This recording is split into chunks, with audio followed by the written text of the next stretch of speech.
એટલો બધો નમ્ર તેણે કર્યો કે સ્ત્રીના ઉદરમાં તે માણસ આકારમાં પ્રગટ થવા માટે તે જન્મ બને 9 મહિના થયા સ્ત્રીના ઉદર. ધર્મશાળા જ્યાં ગાડી પૈસા બી ચૂકવવાના માટે લોકોની પાસે હોતી એવી જગ્યાએ બી તેને જગ્યા મળી નહીં. તેઓએ તેને ગભાણની અંદર સુવાડ્યું.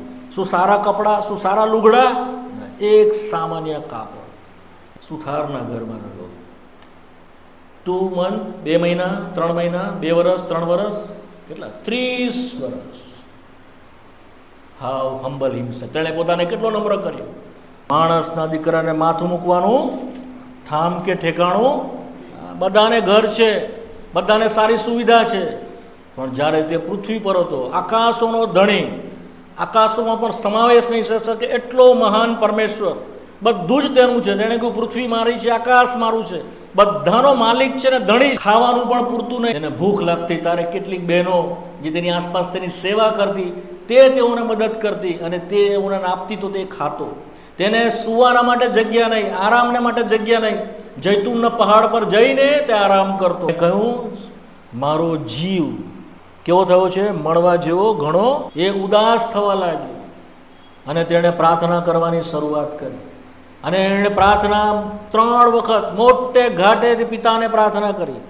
હે પિતા, જો બની શકે તો આ પ્યાલો જે ભારે છે, જેમાં ફક્ત દુઃખ છે એની વાત નથી, પણ આ પ્યાલાની અંદર તારી સાથે અલગતા છે. હું કે જે સનાતન યુગોથી તારી સાથે જોડાયેલો છું, તારા મહિમામાં, તારા પ્રેમમાં હું જોડાયેલો છું, પરંતુ પિતા તારી સંગત હું કેવી રીતે છોડી દઈશ? તું મને પુત્ર તરીકે છોડી દેશે, તારું ન્યાય શાસન મારી ઉપર આવશે. મેં કદી પાપ જાણ્યું નથી, તે પાપ મેં કર્યા છે, એવી રીતે તારો ભારે હાથ મારી ઉપર આવશે. પવિત્રતા એના સિવાય હું બીજું કંઈ જાણતો નથી. તે એક પાપી તરીકે પાપ રૂપ થઈ જશે. That is the cup. So he humble and cry loudly. બૂમ પાડીને તેણે કહ્યું, પિતા, જો બની શકે આ પ્યાલો મારાથી દૂર કર. જેવું તેઓએ તેને ચાહ્યું તેઓ તેને કરે. They allow. તેઓને રજા આપવામાં આવી, તેઓને છૂટ કરવામાં. કોઈની પાસે એવું સામર્થ્ય છે પરાત્પર દેવને કોઈ કરી શકે? એવું કરી શકે? તેણે પોતાને સોંપ્યો. શું કે છે? તેણે ગાલ ધરી દીધા, તેણે થૂકવાના માટે પોતાનું મોં ધરી દીધું. વચન કે છે તેણે ઢાંક્યું પણ નહીં. જાણતો હતો જો હું સહન નહીં કરું, જો હું સહન નહીં કરું, આ ભાઈ નરકમાં જશે, આ બેન નરકમાં જશે.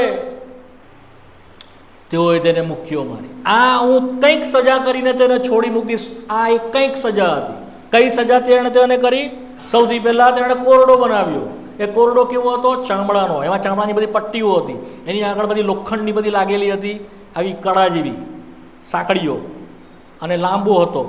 અને એ જ્યારે મારતા ત્યારે આ માઉસના લોચા આમ નીકળી પડતા અને દિવાલની ઉપર ઉછળતા. એને બાંધીને એને કોરડાનો માર કરવા માટે તો ચાસ પડે છે ને, કેવા ચાસ પડે છે તેવા ચાસ તેની ઉપર પાડ્યા. એવું દેવનું વચન કહે છે. આખો બરડો છન્ની થઈ ગયો, લોહીની ધારાઓ વહી. એટલું જ નહીં, પણ કાંટાનો મુગટ બનાવીને તેના માથા પર મૂક્યો. તેને પર પાછો તેને જબ્બો પહેરાયો એની મસ્કરી કરવાના માટે. અને જ્યારે માથા ઉપર કાંટાનો મુગટ મૂક્યો બનાવીને, આટલા લાંબા તેના કાંટા આવતા હતા, અને તેની અંદર એ પોઈઝનમાં મિક્સ કરેલું હતું, ઝેર. એ ઝેરની અંદર ડબોડી રાખવામાં આવતા એ કાંટા. અને જ્યારે માથામાં પહેરવામાં આવે અને પછી એને જોરથી લાકડીથી તેને દબાવતા. શું કરતા? તેને દબાવતા. એટલે આ બધી શું કરજો, અંદર ઘૂસી જતી. ભયંકર તીવ્ર તાવ ચડતો. શું ચડતો તેનાથી?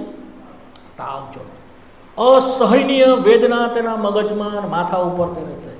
જાણે કે બેભાન થઈ જાય એટલે હદે તેણે તેના પર માથા ઉપર કરી. એટલો બધો થાકેલો હતો, એટલો બધો નિર્ગત થઈ ગયેલો હતો, તેમ છતાં તે વધસ્તંભ સુધી કલવરીને ટેકરી પર ગયો, જેને ગલગથા કહેવામાં આવે છે. ત્યાં ગાડી તેઓએ તેને વધસ્તંભ પર બાંધ્યો. હાથ ખેંચીને તેની ઉપર ખિલ્લાઓ હાથમાં માર્યા. પગ ખેંચીને તેઓએ તેના પર ખિલ્લા માર્યા. દોરડા બાંધીને પછી વધસ્તંભને આમ ઊભો કર્યો અને ખાડો કરેલો હતો. ખાડાની અંદર વધસ્તંભને બરાબર આમ કરીને એ પવિત્ર લોહી હતું, એ શુદ્ધ લોહી હતું, જેણે કદી પાપ જાણ્યું નહીં તેવું એ લોહી હતું. જેનામાં કદી પાપ કે કપટ તેના મુખમાં માલુમ નહીં પડ્યું તેવું તે લોહી હતું. જેના વિચારમાં કદી પાપ ન હોય એવું તે લોહી. જે તમારા મારા માટે બૂમ પાડતું હતું, પિતા તેઓને એક વ્યક્તિ નહીં, હજારો ને લાખો વ્યક્તિઓ, એ બધાના પાપનો ભાર એની ઉપર મૂકી દેવામાં આવ્યો. બોલે છે અહીંયા, મારા દેવ, મારા દેવ. He can't say his father as a father. તે પોતાના બાપને પિતા કહી શક્યો નહીં.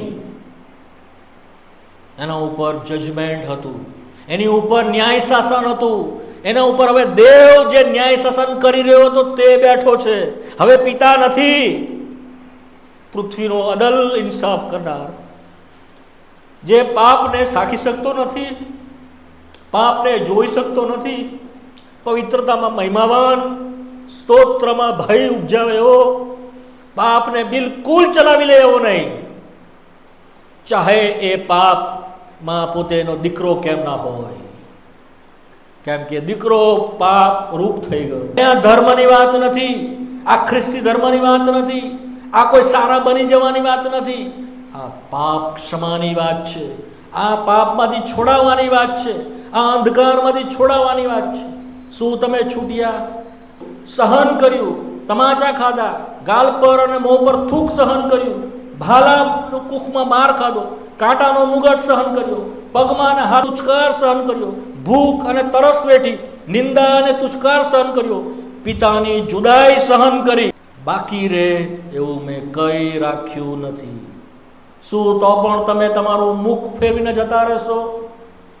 તો પણ શું તમે તમારી પીઠ મારી તરફ ફેરવી લેશો? આવા ઈસુ ખ્રિસ્ત કે જેણે આટલો બધો પ્રેમ બતાવ્યો, પોતાનો પ્રેમ શબ્દોમાં નહીં પણ પોતાના જીવન દ્વારા તેણે બતાવ્યો, જે કોઈ બતાવી શકે નહીં, કરી શકે નહીં, એટલે હદે તેણે બતાવ્યો.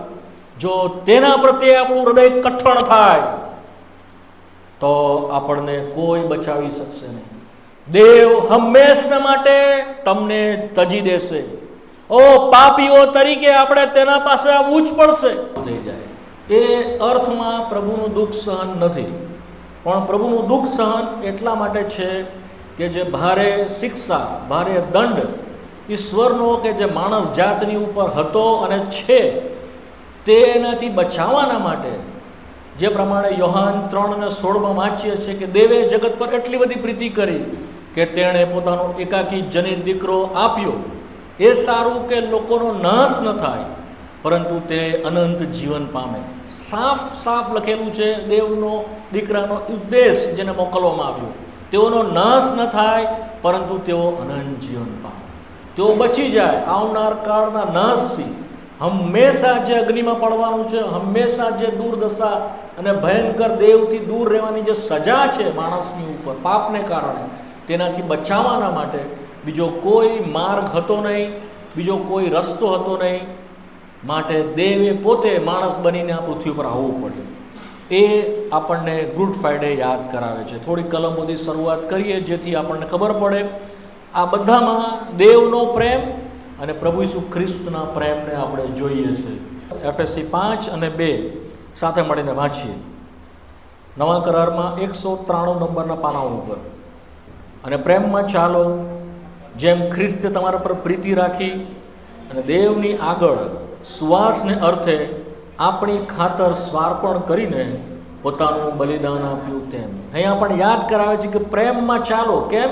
કારણ કે પ્રભુ ઈસુએ આપણી ઉપર પ્રેમ રાખ્યો અને પ્રેમ રાખીને આપણે સારું પોતાનું સ્વાર્પણ કર્યું. ગલાતી 2:20 પણ પાઉલ એ પ્રમાણે કહે છે, તેણે મારી પર પ્રેમ રાખ્યો અને મારે સારું પોતાનું અર્પણ કર્યું. 5મા અધ્યાય એફએસસીના અને તેની 25મી કલમમાં પણ એ વાતને લખેલી છે. પતિઓ, જેમ ખ્રિસ્તે મંડળી પર પ્રેમ રાખ્યો અને તેની ખાતર પોતાનું સ્વાર્પણ કર્યું, તેમ તમે પણ પોતાની પત્નીઓ પર પ્રેમ રાખો.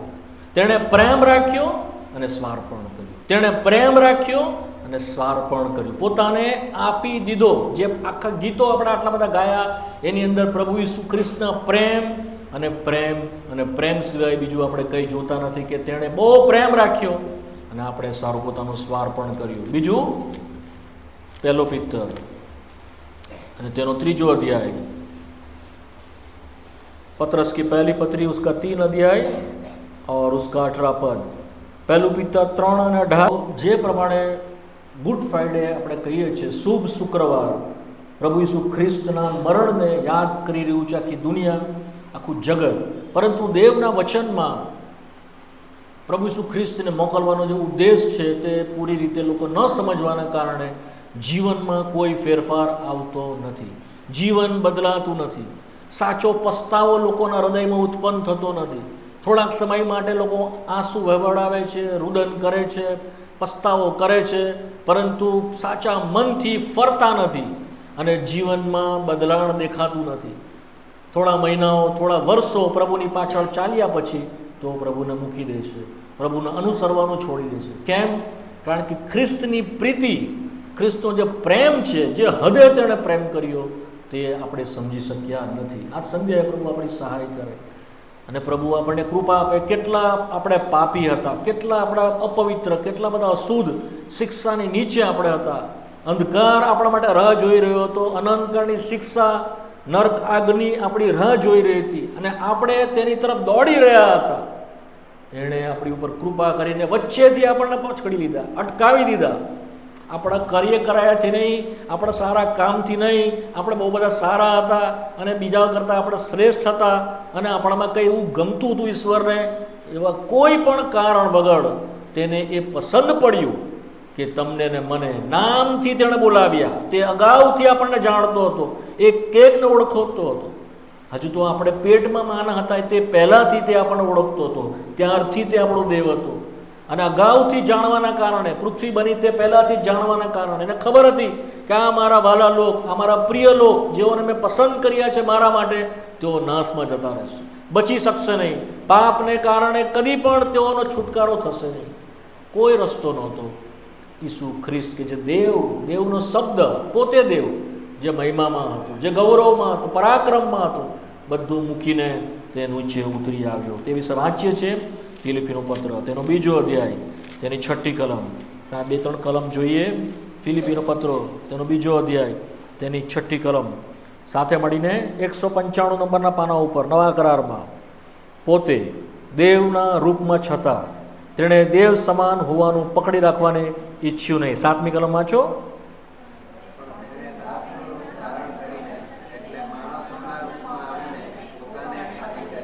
અને માણસના આકારમાં પ્રગટ થઈને મરણને, હા વધસ્તંભના મરણને આધીન થઈને પોતાને નમ્ર કર્યું. અહીંયા આપણે જાણીએ છીએ, જોઈએ છે કે દેવ સમાન હતો, દેવના રૂપમાં હતો, છતાં દેવ સમાન હોવાનું પકડી રાખવાનું ઈચ્છ્યું નહીં, પરંતુ શું કહે છે, તે માણસના રૂપમાં આવીને પોતાને ખાલી કર્યો. ઇંગ્લિશમાં છે હી એમ્પ્ટીડ હિમસેલ્ફ. તેણે પોતાને ખાલી કરી દીધો. ખાલી શેનાથી કર્યો? દેવત્વથી, દેવના પરાક્રમથી. સર્વ સમર્થ તે હતો, સર્વ શક્તિમાન તે હતો, સર્વવ્યાપી હતો. એ બધું તેણે ઉતારીને મૂકી દીધું, પોતાને ખાલી કરી દીધો. હી એમ્પ્ટીડ હિમસેલ્ફ, પોતાને ખાલી કર્યું. અને પછી શું કર્યું એણે? બીજું એણે પહેર્યું. શું પહેર્યું? માણસનું રૂપ તેણે ધારણ કર્યું. માણસ આકારમાં પ્રગટ થયો. એટલું જ નહીં, પણ માણસમાં બી દાસ બન્યો, સેવક, દાસ બનીને આવ્યો અને પોતાને શું કહે છે? નમ્ર કર્યો. હી હમ્બલ હિમસેલ્ફ. 8મી કલમમાં ન કેવળ તેણે પોતાને ખાલી કરી દીધો, પણ શું કહે છે? તેણે પોતાને નમ્ર કર્યો. હી હમ્બલ, એણે પોતાને નમ્ર કર્યો. દેવ માણસ બને એ નમ્રતા છે, એ તેની દીનતા છે. કોણ કરી શકે? કોણ એવું કરે? એણે આપણા માટે કર્યું. કેમ? પ્રેમને કારણે. પ્રેમને કારણે, બચાવને કારણે દયા દેખાડી, કૃપા દેખાડી અને તે નમ્ર થયો. નમ્ર થઈને દાસના આકાશમાં પ્રગટ્યો. એટલું જ નહીં, પરંતુ ક્યાં સુધી આધીન થયો? વધસ્તંભના મરણ સુધી. 8મી કલમમાં વાંચીએ છીએ, મરણને, હા વધસ્તંભના મરણને આધીન થઈને પોતાને નમ્ર. હી obeyed, ઇંગ્લિશમાં છે, unto the cross, a death of cross. મરણને, હા વધસ્તંભના મરણ એટલે શરમજનક મરણ. એ સારું મરણ નહોતું, એ શરમથી ભરેલું મૃત્યુ હતું, એ દયનીય મૃત્યુ હતું, એ ભયંકર દર્દવાળું, અને કોઈ માણસની ઉપર એ આવે નહીં એવું દેવના દીકરાની ઉપર તેણે લઈને એ હદ સુધી તેણે સહન કર્યું. અને વધસ્તંભ એના જીવનમાં કેવળ છેલ્લા દિવસે દેખાયો તે પ્રમાણે નથી. જે દિવસે તે જન્મ્યો ત્યારથી તેના જીવનમાં વધસ્તંભનો પડછાયો હતો, વધસ્તંભની છાયા હતી. ધારો કે અહીંયા કઈ વસ્તુ મૂકી હોય ને એનો જે પડછાયો પડતો હોય તેવી રીતે વધસ્તંભનો પડછાયો જે દિવસે તે જન્મ્યો ગભાણમાં ત્યાંથી એ પડછાયો શરૂ થયો, એની છાપ તેના ઉપર દેખાય. રાજાના મહેલમાં નહીં જન્મ્યો, સુખ સગમતી નહીં ભોગવી. 33 વર્ષે 33.5 વર્ષે જ્યારે વધસ્તંભ પાસે આવ્યો તે સમયે તેણે દુઃખ ઉઠાવવાનું શરૂ કર્યું એમ વાત નથી. વચન આપણને કહે છે શરૂઆતથી જ્યારે તે જન્મ્યો ત્યારથી તેણે દુઃખોનો અનુભવ કર્યો. ત્યારથી વધસ્તંભ એટલે પોતાનો નકાર. વધસ્તંભ શું છે? ક્રોસ શું છે? પોતાનો રિજેક્શન હિમસેલ્ફ, પોતાને નકારી દેવો. હું નહીં, not I but you father you. That is the meaning of cross. એ વધસ્તંભનો અર્થ છે. જન્મથી તેણે આ પ્રમાણે કર્યું. કેમ જન્મથી?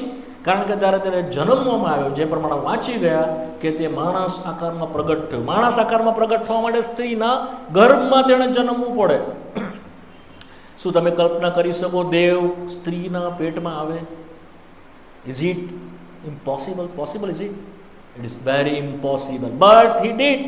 એણે કર્યું જે અશક્ય હતું તે શક્ય તેણે કર્યું. માણસ બનવાના માટે સ્ત્રીના પોતાને કેટલો બધો નમ્ર તેણે કર્યો કે સ્ત્રીના ઉદરમાં તે માણસ આકારમાં પ્રગટ થવા માટે તે જન્મ બને. 9 મહિના થયા સ્ત્રીના ઉદરમાં તે રહ્યો. અને જ્યારે તે જન્મ્યો આપણને વાંચવા મળે છે લુકની સુવાર્તા 2 અધ્યાય.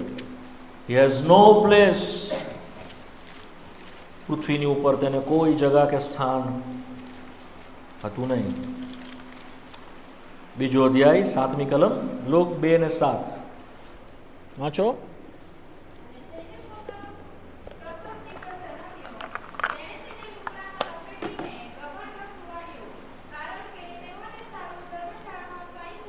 હા, તેઓની પાસે જગ્યા નહોતી. તેઓના મા બાપની પાસે, ગરીબ મા બાપ, બહુ મોટા મા બાપના ઘરમાં જન્મ્યો નહીં, બહુ રાજાના મહેલમાં જન્મ્યો નહીં, પણ શું લખે છે? ગભાણમાં તેને સુવડ. ગભાણ તો તમને તમારાથી વિશેષ કોણ જાણે? તમે વધારે સારી રીતે ગભાણને ઓળખો છો, કારણ કે તમારા દરેકના ઘરે ગભાણ છે. ગભાણ એટલે કે જ્યાં ઢોર ઢાક બાંધવામાં આવે છે, જ્યાં ઘેટા બકરા અને ગાયો અને ભેંસો બાંધવામાં આવે છે. નકરી ગંદકી ત્યાં હોય છે અને ત્યાં આગળ ગોબર ને બધું, કેટલું બધું જાતના બેક્ટેરિયા અને કેટલી બધી ખરાબ સ્થિતિ. નાના જે શિશુ જન્મે છે તમે જાણો છો તે કેવી રીતે રાખવામાં આવે છે? નાના બાળકો જન્મે કેટલી કેર કરવામાં આવે, જાત જાતનું પીવડાવવાનું, ખવડાવવાનું, અને જો કદાચ વીક હોય તો નાની પેટીમાં એ મૂકવાનું, કેટલી કાળજી. સારું ઘર પણ નહીં. શું કહેવામાં આવ્યું છે? તેને ગભાણમાં તેઓએ સુવાડ્યો. તેઓને પાસે ધર્મશાળામાં પણ જગ્યા નહીં, હોટલ નહીં, કોઈનું ઘર નહીં, ધર્મશાળા જ્યાં ગાડી પૈસા બી ચૂકવવાના માટે લોકોની પાસે હોતી નથી, એવી જગ્યાએ બી તેને જગ્યા મળી નહીં. તેઓએ તેને ગભાણની અંદર સુવાડ્યો. શું સારા કપડાં, શું સારા લુગડા? એક સામાન્ય કાપડ. લખવામાં આવ્યું છે તેણે વસ્ત્ર તરીકે ગૌરવ ધારણ કરેલા છે. ગીતશાસ્ત્રમાં પરાક્રમ અને મહિમા અને પવિત્રતા એનું વસ્ત્ર છે, એની આસપાસ લપેટેલું છે. પ્રકાશ તેનું વસ્ત્ર છે, પાસે જઈ પણ નહીં શકાય એવા પ્રકાશમાં તે રહે છે. એનું હેબિટેશન છે, એનું ઘર છે, અને એની આસપાસ કોઈ પહોંચી નહીં શકે એટલો બધો ગૌરવ, એટલો બધો મહિમા છે. હિયર બી સી, અહીંયા આપણે જોઈએ છે એક નાના કપડામાં તેને લપેટેલો હતો. અહીંયાથી આપણે તેની શરૂઆત જોઈએ છે.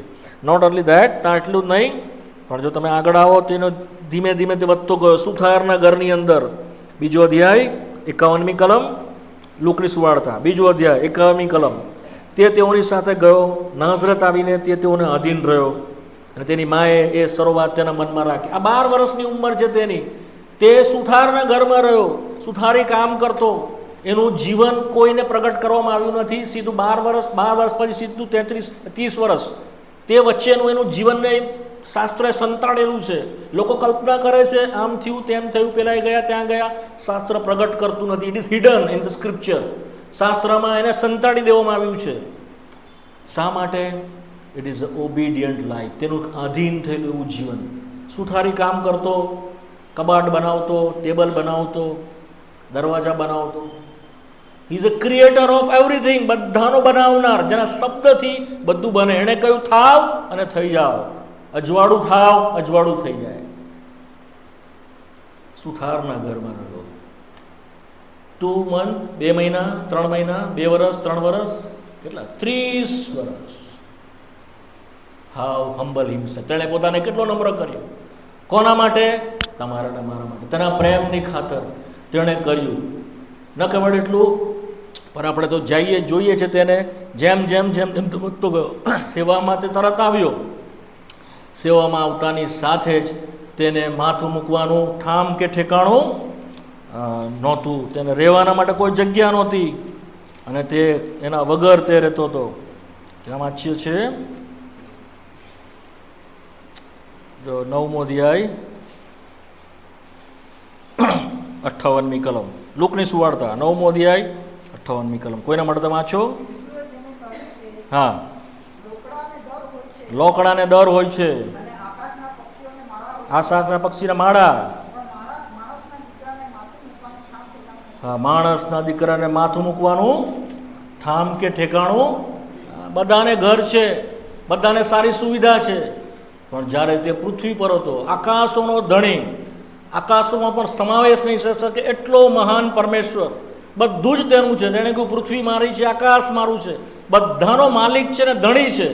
કે છે માણસના દીકરાને માથું મૂકવાને ઠામ કે ઠેકાણું. કોઈ સુવિધા નહીં, કોઈ ગૌરવ નહીં, કોઈ આ જગ્યામાં કોઈ વ્યવસ્થા કે તેના માટેની સારી સારી જગ્યા નહીં, ખાવાનું પણ પૂરતું નહીં. તેને ભૂખ લાગતી તારે કેટલીક બહેનો જે તેની આસપાસ તેની સેવા કરતી, તે તેઓને મદદ કરતી અને તેઓને આપતી તો તે ખાતો. તેને સુવાના માટે જગ્યા નહીં, આરામને માટે જગ્યા નહીં. જૈતુનના પહાડ પર જઈને તે આરામ કરતો. યોહાનની સુવાર્તા 8મો અધ્યાય, યોહાનની સુવાર્તા 7મો અધ્યાય તેની 53મી કલમ. યોહાન 7:53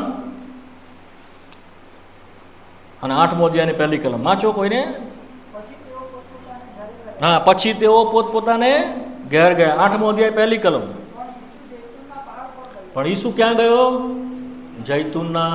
બધા પોતપોતાને ઘરે રાતે જતા રહેતા. તમે હમણાં બધા જશો તો ક્યાં જશો? પોતપોતાના ઘરે જશો ને, મીટિંગ છૂટશે. કોઈ પહાડ પર જશે? આપણે ક્યાં જઈશું? We have our house. એને માથું મૂકવાને ઠામ કે ઠેકાણું નહોતું. આખી રાત તે જૈતુનને પહાડ પર ગાળતો. સવારે વહેલો ઉઠતો તો ક્યાં આવતો તે? બીજી કલમ, 8મો અધ્યાય બીજી કલમ. પરોળીએ તે ફરી મંદિરમાં આવતો. સવારે ઉઠીને તે પાછો મંદિરમાં. આ એનું જીવન જોઈએ છે. છેલ્લા દિવસે તેણે વધસ્તંભને અનુભવ્યો એ વાત નથી. દુઃખોનો પડછાયો, દુઃખોની છાયા, વધસ્તંભની છાયા તેના જીવનમાં સદંતર દેખાતી હતી. તે ચાહતે તો કહી શકતો હતો, પિતા આની જરૂર શું છે? જ્યારે છેલ્લો દિવસ આવશે હું આવી જવા, હું બલિદાનના માટે પોતાનું લોહી આપી દેવા, એ કહી શકતો હતો. શરૂઆતથી તેણે દુઃખોને ઉઠાવ્યા, દર્દોને ઉઠાવ્યા. આપણા પાપ ઉઠાવવાના માટે તે દુઃખનો, દર્દનો અનુભવી થયો. યશાયા 53 છે. He has experience what is the sorrow. દુઃખ શું છે તે તેણે અનુભવ્યું. તમે સમજો છો? He experience what is the pain. તમને ને મને વાગે તો કેવું દુઃખ થાય છે. હી એક્સપિરિયન્સ, એણે અનુભવ્યો. તમારા મનમાં આપણો તુચ્છકાર થાય, આપણો નકાર થાય, આપણને કડી મૂકવામાં આવે, શું અનુભવાય થાય છે તેને અનુભવ્યું. ભૂખું રહેવું શું છે તેણે જોયું. તરસ્યું રહેવું શું છે તેણે અનુભવ્યો. ઊંઘ શું છે તે તેને ખબર પડી. એને ઊંઘવાનું નહોતું મળતું, માટે વહાણમાં ઓશિકા ઉપર તે માથું મૂક્યું ને તે સૂઈ ગયો. તે સૂઈ જતો. લુકની સુવાર્તા 4થો અધ્યાય 6ઠ્ઠી કલમ. લુક 4:6. નહીં, માફ કરજો, 8:3.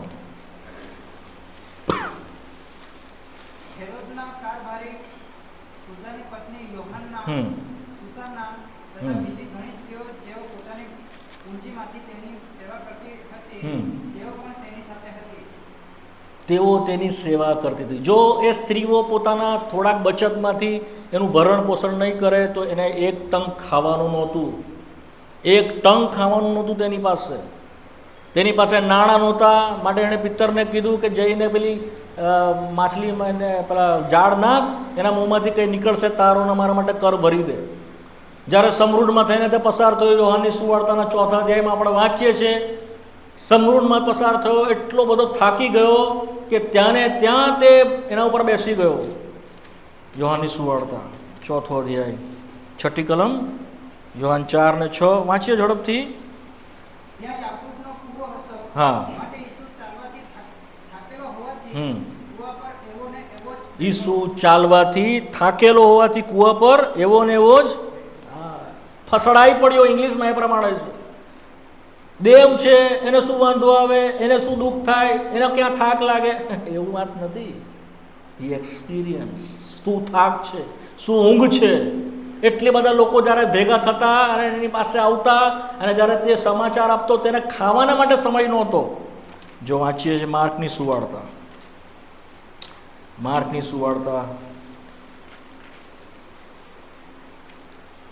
3જો અધ્યાય 20મી કલમ, માર્ક 3:20.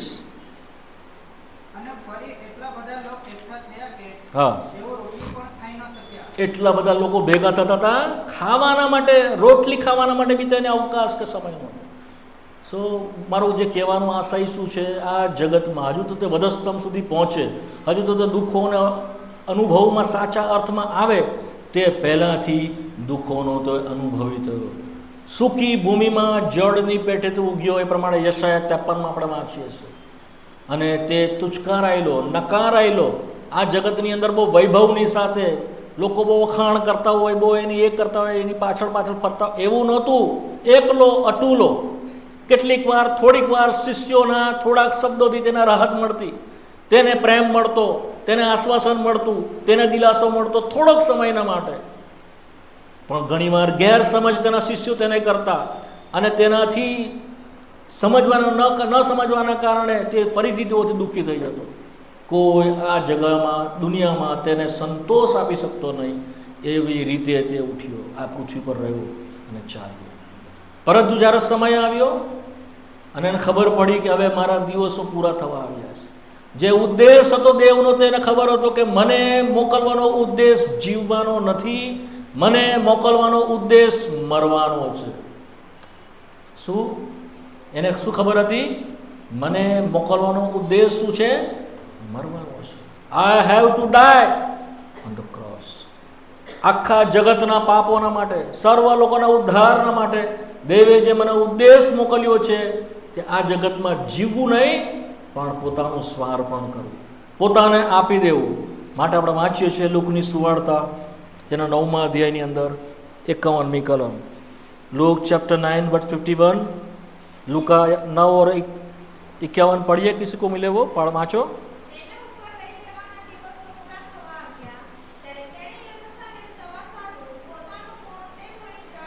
નાઉ એક્યુરેટ. તેણે પોતાને ધ્યાન કર્યું, મારો સમય હવે શું થયો છે? પૂરો થયો. હવે તેણે શું કર્યું? પોતાનું મોં યરૂશાલેમની ભણી કેન્દ્રિત કર્યું. યરૂશાલેમમાં શું થવાનું હતું? શું લોકો તેને ખાલી રાજા તરીકે સ્વીકારવાના હતા? જે પ્રમાણે આપણે ગયા રવિવારે ગયો પામ સન્ડે, લોકોએ ઉજવણી કરી, ખજૂરીની ડાળી લઈને આવી, હોસાના હોસાના, પ્રભુને નામે જે રાજા આવે છે તેને ધન્યો. શું આ હેતુ હતો? ના. તેને ખબર હતી વધસ્તંભ તેનો રાહ જોઈ રહ્યા છે, તુચકાર તેનો રાહ જોઈ રહ્યા છે, નકાર તેનો રાહ જોઈ રહ્યા છે, ભાલા અને તલવારો તેની રાહ જોઈ રહ્યા છે, ખિલ્લા અને કાંટાનું મુગટ તેનો રાહ જોઈ રહ્યો છે, લોકોની થૂક અને લોકોના ઝાપટ ને લાફા તેનો રાહ જોઈ રહ્યા છે. 9મો અધ્યાય તેની 20મી કલમ 22મી કલમ. લુક 9 અને 22 સાથે મળીને વાંચી છીએ. વળી તેણે તેઓને કહ્યું કે માણસના દીકરાએ ઘણું સહેવું, વડીલોથી તથા યાજકોથી તથા શાસ્ત્રીઓથી નાપસંદ થવું તથા માર્યા જવું અને ત્રીજે દાડે પાછા ઉઠવું. It is important that why Lord send me. આ મહત્વનું ને અગત્યનું છે. તે શું છે? માણસોના દીકરા ઘણું સહવાનું, વડીલોથી યાજકોથી શાસ્ત્રીઓથી નાપસંદ, રિજેક્ટ, અને શું કે છે? માર્યા. શું કે છે? માર્યા જવું. કોણ આપણા મરવાના માટે જીવીએ છીએ? કોણ? આપણે જીવવાના માટે જીવીએ છીએ. આપણને ખબર છે એક દિવસ આપણે મરી જઈશું, પરંતુ જો તમારે ને મને ખબર હોય કે મારે અઠવાડિયા પછી જ મરવાનું છે, મને ને તમને ખબર હોય કે આપણે 1 કે 2 મહિના પછી મરી જ જવાનું છે, તો આપણે કેવા જીવીએ? આપણું જીવન કેવું થાય? એ ખૂણામાં પડી જઈએ, ઓ બાપ હું તો મરી જાઉં, ગોદડું ઓળીને ઓ બાપ હું તો મરી જાઉં. તમે કેન્સરના દર્દીઓ જોયા છે? કેન્સરની હોસ્પિટલમાં જજો, તમને ખબર પડશે કે જીવન કેટલું મૂલ્યવાન છે. તમને ખબર પડશે કે લોકો મરણની તરફ જઈ રહ્યા છે, તેઓના હૃદય કેવા ભારે છે, તેઓના મુખ કેવા છે, તેઓના પરિવારની અંદર કેટલું આક્રંદ અને દુઃખ છે. જો તમે તેની સાથે કંઈ વાત કરવા બેસો, he can't speak anything, કશું બોલશે. જો કેન્સરના દર્દીની સાથે તમે 2 મિનિટ વાત કરો, તમે પોતે એકદમ દુઃખી થઈ જશો. because he is going to surely die. એ મરવાનો જ છે, એને ખબર છે આ 2 મહિના 2 મહિના, ડોક્ટરે કીધા 3 મહિના 6 મહિના પૂરું થઈ જશે. શ્યોરલી ડાય. એનું જીવનમાં કેટલું દુઃખ દેખાય. આપણા પ્રભુને જોઈએ, તે પૃથ્વી પર હતો, કદી તેના મુખ પર એ દેખાયું નહીં, તેના હૃદયમાં એ દેખાયું નહીં. બીકોઝ હી ન્યૂ, તે જાણતો હતો કે મારે મરાવાનું છે, મારી એ રાહ જોઈ રહ્યા છે. માટે એણે 44મી કલમમાં ફરી પોતાના શિષ્યોને કહ્યું, લુક 9:44. સાથે મળીને વાંચીએ. આ વચનો મારા કાનમાં ઉતરવા, કેમ કે માણસનો દીકરો માણસોના હાથમાં સોંપાશે. પણ એ વાત તેઓ સમજ્યા નહીં ને તેઓથી ગુપ્ત રખાય. તેઓ તે સમજે નહીં અને તેઓ તેને સંબંધિત તેનાથી પૂછતા નહીં. મારો કહેવાનો મતલબ છે, તેણે પોતાને તૈયાર કર્યો. અને યરુશલેમ આપણે જઈ રહ્યા છે, અને શાસ્ત્રીઓ, ફરોશીઓ, યાજકો મને ના પસંદ કરશે, મને ધિક્કારશે, મને મારવાના માટે પરસ્વાધીન કરી દેવામાં આવશે. આ બધી ઘણી વાત તેણે કરી. અને જ્યારે તે આ વાતને કરવા માંડ્યો, એનું હૃદય ભારે થવા માંડ્યું. હવે એને ખબર છે, દુઃખોના કારણે નહીં, પરંતુ જે જગતના પાપ તેની ઉપર મૂકવાના છે તેના કારણે. એક પાપીઓ તરીકે આ આપણે કેટલું સમજીએ વાલાઓ. આજ સાંજે આપણે આ વાતને સમજવાના માટે પ્રભુ આપણને કૃપા આપે. જ્યારે તે પહોંચ્યો ગેત્સેમાના બાગની પાસે, ત્યારે તેણે વાતને કરવાનો આરંભ કર્યો. આપણે થોડુંક તેને વાંચીએ, માથીની સુવાર્તા, જેથી કરીને જે અનુભવ તેના છે તેને પ્રભુ આપણે કૃપા કરીને સમજવાના માટે સહાય કરે. માથીની સુવાર્તા 26મો અધ્યાય 37મી કલમ, 37 અને 38. માથી 26, 37 અને 38 વાંચીએ સાથે મળીને. અને પિત્તરને તથા જબ્દીના બંને દીકરાને સાથે લઈને પોતે શોકાતુર તથા ઉદાસ થવા લાગ્યા. ત્યારે તે તેઓને કહે છે કે મારો જીવ મરવા જેવો ઘણો શોકાતુર છે, તમે રહીને મારી સાથે. તેણે કહ્યું, મારો જીવ કેવો થયો છે? મળવા જેવો ઘણો શોકાતુર થયો છે. એ ઉદાસ થવા લાગ્યો અને તેણે પ્રાર્થના કરવાની શરૂઆત કરી. અને એણે પ્રાર્થના 3 વખત મોટે ઘાટેથી પિતાને પ્રાર્થના કરી, હે પિતા, જો બની શકે તો આ પ્યાલો જે ભારે છે, જેમાં ફક્ત દુઃખ છે એની વાત નથી, પણ આ પ્યાલાની અંદર તારી સાથે અલગતા છે. હું કે જે સનાતન યુગોથી તારી સાથે જોડાયેલો છું, તારા મહિમામાં, તારા પ્રેમમાં હું જોડાયેલો છું. જો કે ગૌરવમાં હું જોડાયેલો હતો, ગૌરવ તો મેં ઉતારી દીધો, મહિમા તો મેં ઉતારી દીધો, પરંતુ પિતા, તારી સંગત હું કેવી રીતે છોડી દઈશ? તું મને પુત્ર તરીકે છોડી દેશે, તારું ન્યાય શાસન મારી ઉપર આવશે. મેં કદી પાપ જાણ્યું નથી, તે પાપ મેં કર્યા છે, એવી રીતે તારો ભારે હાથ મારી ઉપર આવશે. અગ્નિની જે વેદના કે જે અગ્નિની અંદર બળી રહી છે, તે વેદનાને હું પોતે અનુભવીશ. પવિત્રતા એના સિવાય હું બીજું કંઈ જાણતો નથી. તે એક પાપી તરીકે પાપ રૂપ થઈ જશે. આ પ્યાલો હતો. શું હતો? That is the cup. So he humble and cry loudly. બૂમ પાડીને તેણે કહ્યું, પિતા, જો બની શકે આ પ્યાલો મારાથી દૂર કર. અને એ વિશે વાંચીએ છીએ આપણે લૂકની સુવાર્તામાં વાંચીએ તો વધારે ત્યાં ખબર પડશે તમને. લૂકની સુવાર્તા 22મો અધ્યાય, લૂક ચેપ્ટર 22, 42મી કલમ, 42, લૂક 22 અને 42 સાથે મળીને વાંચીએ. હે બાપ, જો તારી ઈચ્છા હોય તો આ પ્યાલો મારાથી દૂર કર, તો પણ મારી ઈચ્છા પ્રમાણે નહીં પણ તારી ઈચ્છા પ્રમાણે થાવ. 43મી કલમ.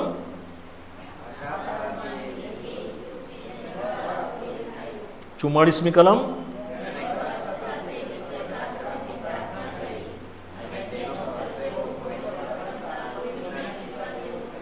સમજો છો વાલાઓ, સમજો છો તમે? આ એટલી આગ્રહથી એણે પ્રાર્થના કરી, વિશેષ આગ્રહથી એણે પ્રાર્થના કરી. વચન પ્રભુનું કહે છે સાચું, જે કદી જૂઠું બોલતું નથી, એનો પરસેવો કે જે આ પરસેવો આપણો હોય છે તે પડ્યો એ લોહીના ટીપા જેવો થઈ ગયો, લોહી જ દેખાયો.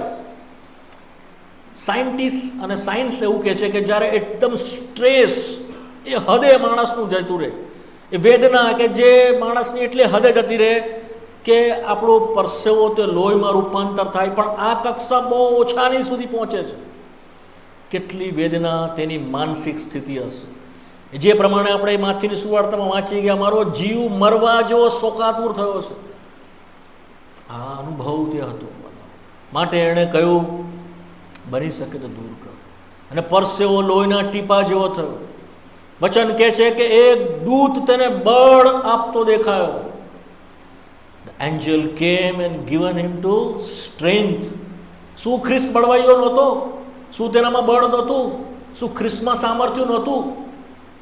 એણે પોતે કહ્યું હું એટલો શક્તિમાન નથી કે હું આ કરી ન શકું, પેલું કરી ન શકું. હી વોઝ, એ હતો પુષ્કળ તાકાતવાળો, પુષ્કળ સામર્થ્યવાળો, બધું તે કરી શકે તે પ્રમાણે હતું. પણ વચન કહે છે ગીત શાસ્ત્રના 22મા અધ્યાયની અંદર મારું બળ ઠીકરું થઈ ગયું છે, મારું બળ પાણી જેવું થઈ ગયું છે. હી બધું તેણે જેનું સામર્થ્ય હતું, જેની તાકાત હતી, તે બધું છીનવાઈ ગઈ. એવી કક્ષાએ તે ભંગીત જેવો થઈ ગયો. એમ કહી શકાય ને કે નિર્ગત થઈ ગયો. એક દૂત તેને મોકલવા પડ્યો કે એને બળ આપે, સ્ટ્રેન્થ આપે, એને સ્ટ્રેન્થન કરે. પરંતુ ત્યાંથી અટકે એવું નહોતું, કારણ કે તે તો શરૂઆત હતી. હવે જે પડછાયો હતો તે રિયાલિટીમાં બદલાવાનો હતો, જે વધસ્તંભ હતો એ વાસ્તવિક થવાનો હતો. હવે એ ફક્ત એનો પડછાયો જે ફક્ત તેણે પૃથ્વીના 30 વર્ષ જે એને જન્મથી અનુભવતા આવ્યા તેનાથી અલગ હતો. હવે જે ખરા અર્થમાં વધસ્તંભ છે તેમાં તે પસાર થવાનો હતો. અને આપણે જોઈએ છીએ કે તરત જ વચન પ્રમાણે કહે છે અંધકારનો સમય આવ્યો અને તેના પર પ્રેમ રાખનાર, તેની સાથે ફરનાર, તેણે તેને પરસ્વાધીન કરી દીધું. મારા એક મિત્રએ કે જે મારી થાળીમાં ખાતો હતો તેણે મારી સામે લાત ઉગામી છે. એ પ્રમાણે ગીત શાસ્ત્રમાં યહૂદા ઇસ્કારિયત વિશે લખવામાં આવ્યું છે. માટે તેણે શું કર્યું? આવીને 47મી કલમ, લુક 22 ને 47 વાંચો. લુક 22 ને 47 ઝડપથી. હા હા.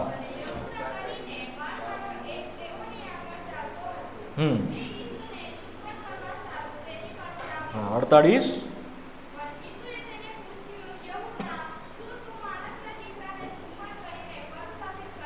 શું તું માણસના દીકરાને ચુંબન કરીને પરસ્વાધીન? એનો ખાસ મિત્ર, એનો શિષ્ય, જે 3.5 વર્ષ તેની સાથે રહ્યો, ઉઠ્યો, બેસ્યો, ખાધું પીધું, તેની સાથે સૂતો, તેના ચમત્કાર જોયા.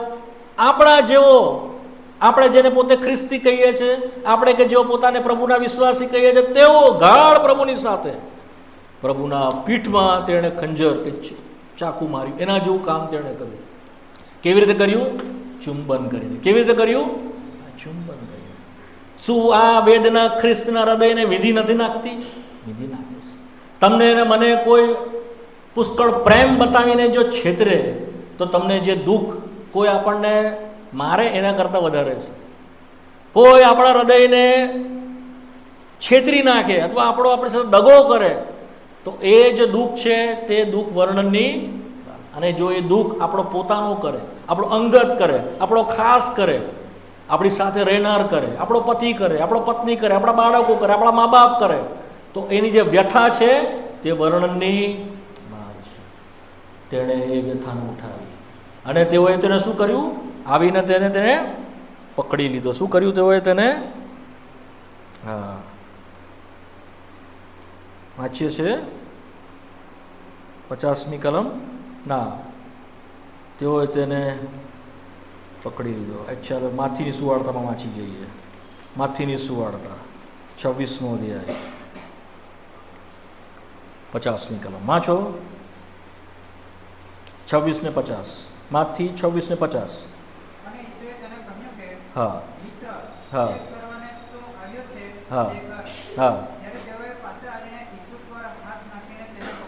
તેઓએ પાસે આવીને શું કર્યું? તેને પકડી લીધો. નો બડી, કોઈ પણ આ જગતમાં પૃથ્વી પર એવું નથી કે જે દેવને પકડી શકે. માઇન્ડ વેલ. કોઈ પણ તેને પકડી નહીં શકે. નો બડી, કોઈની પાસે ગટ્સ નથી, કોઈ પાસે હિંમત નથી. પણ તેણે રાજી ખુશીથી પોતાને શું કર્યો? સ્વાધીન કર્યો. માણસોને તેણે પોતાને સ્વાધીન કર્યું કે તેઓ તેને પકડી લે અને તેઓ એને ચાહે તે તેઓ કરે, તેઓ તેને મરજી થાય તે કરે. જો માથીની સુવાર્તા 17મો અધ્યાય 12મી કલમ. માથીની સુવાર્તા 17મો અધ્યાય 12મી કલમ. પણ હું તમને કહું છું કે એલિયા આવી ચૂક્યો છે ને તેઓએ તેને ઓળખ્યો નહીં, પણ જેમ તેઓએ ચાહ્યું તેમ તેઓએ તેને કર્યું. તે જ માણસનો દીકરો પણ તેઓથી દુઃખ પામશે. જેવું તેઓએ તેને ચાહ્યું તેવું તેઓ તેને કરે.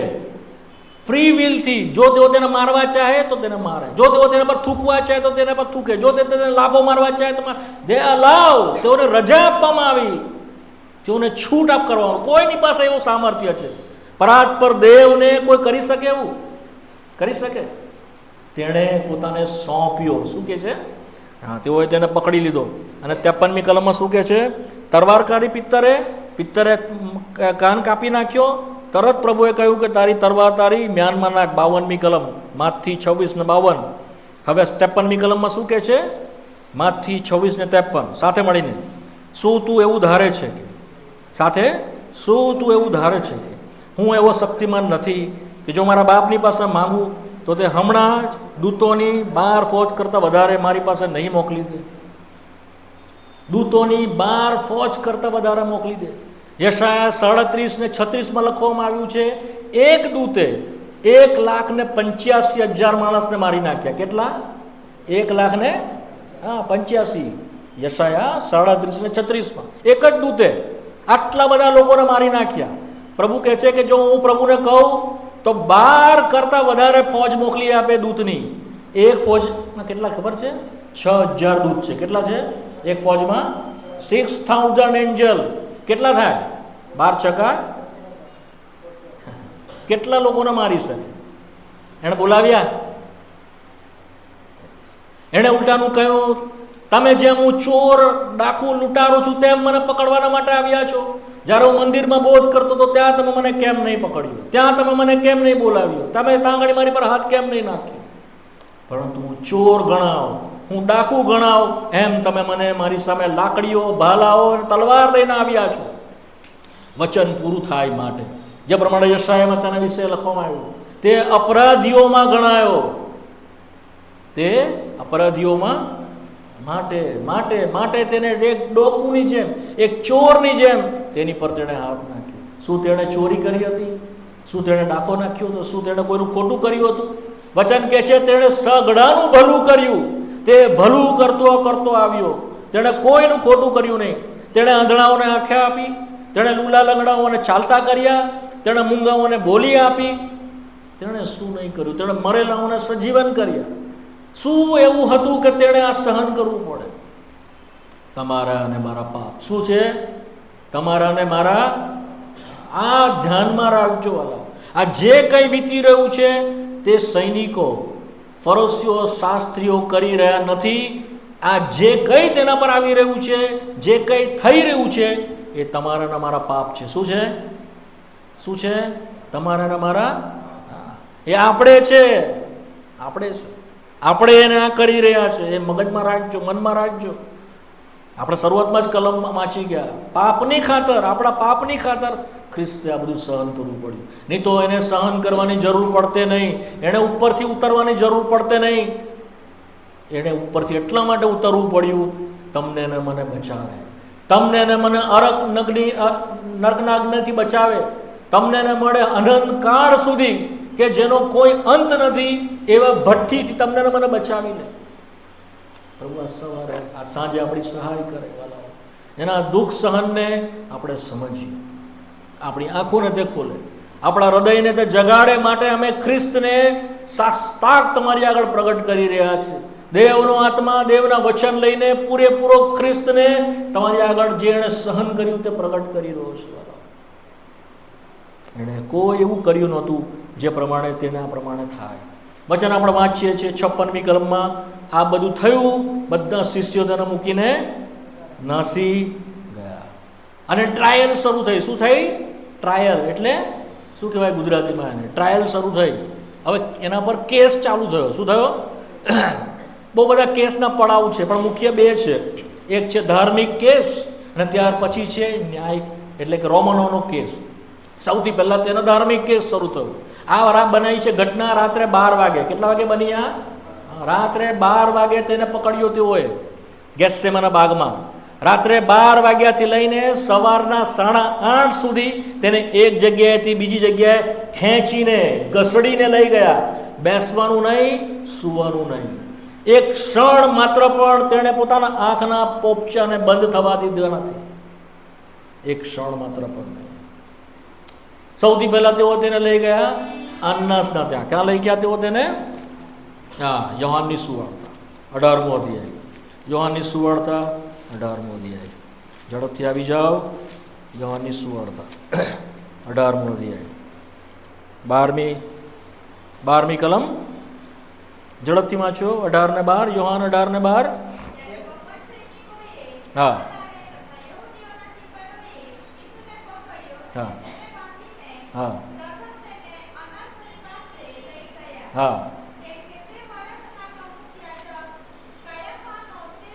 હા. પહેલા અન્નાસની પાસે લઈ ગયા, પછી 19મી કલમની અંદર કાયફાસની પાસે લઈ ગયા. અન્નાસ ને કાયફાસ એ સમયમાં પ્રમુખ યાજકો હતા. સૌથી પહેલા પ્રમુખ યાજકને લઈ જઈને આગળ તેની આગળ જુઠ્ઠા તહોમતો મૂકવામાં આવ્યા. એ બધા તમારા સમયમાં તમે વાંચી જજો. એ જુઠ્ઠા તહોમત શું હતા? આ પોતાને રાજા કેવડાવે છે, આ યહૂદીઓનો રાજા કેવડાવે છે, તે પોતાના ઈશ્વરનો પુત્ર કેવડાવે છે. તે પ્રમાણે કહે છે કે આ મંદિરને હું પાડી નાખું અને હું 3 દિવસમાં તેને ઊભું કરી દઈશ. આ લોકોને છેતરી રહ્યો છે. ડિસીવર એમ કહેવામાં આવ્યું. આ લોકોને છેતરી રહ્યો છે. વાલાઓ, જે એણે કર્યું નહોતું એવા ખોટા આરોપો, ખોટા તહોમતો તેના પર મૂકવામાં આવ્યા. એટલું જ નહીં, 22મી કલમની અંદર પણ વાંચીએ છીએ 22 અને 23. 22મી કલમ. એક સૈનિકે જે એની બાજુમાં ઉભેલો હતો, જે કાયફાસનો ચાકર હતો, તેણે તેને તમાચો માર્યો. 22મી કલમ વાંચો.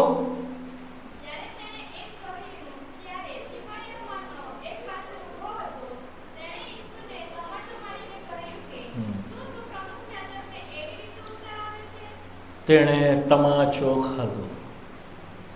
કોનામાં આટલું બધું હિંમત કે તાકાત છે કે દેવના દીકરાને તમાચો મારી શકે?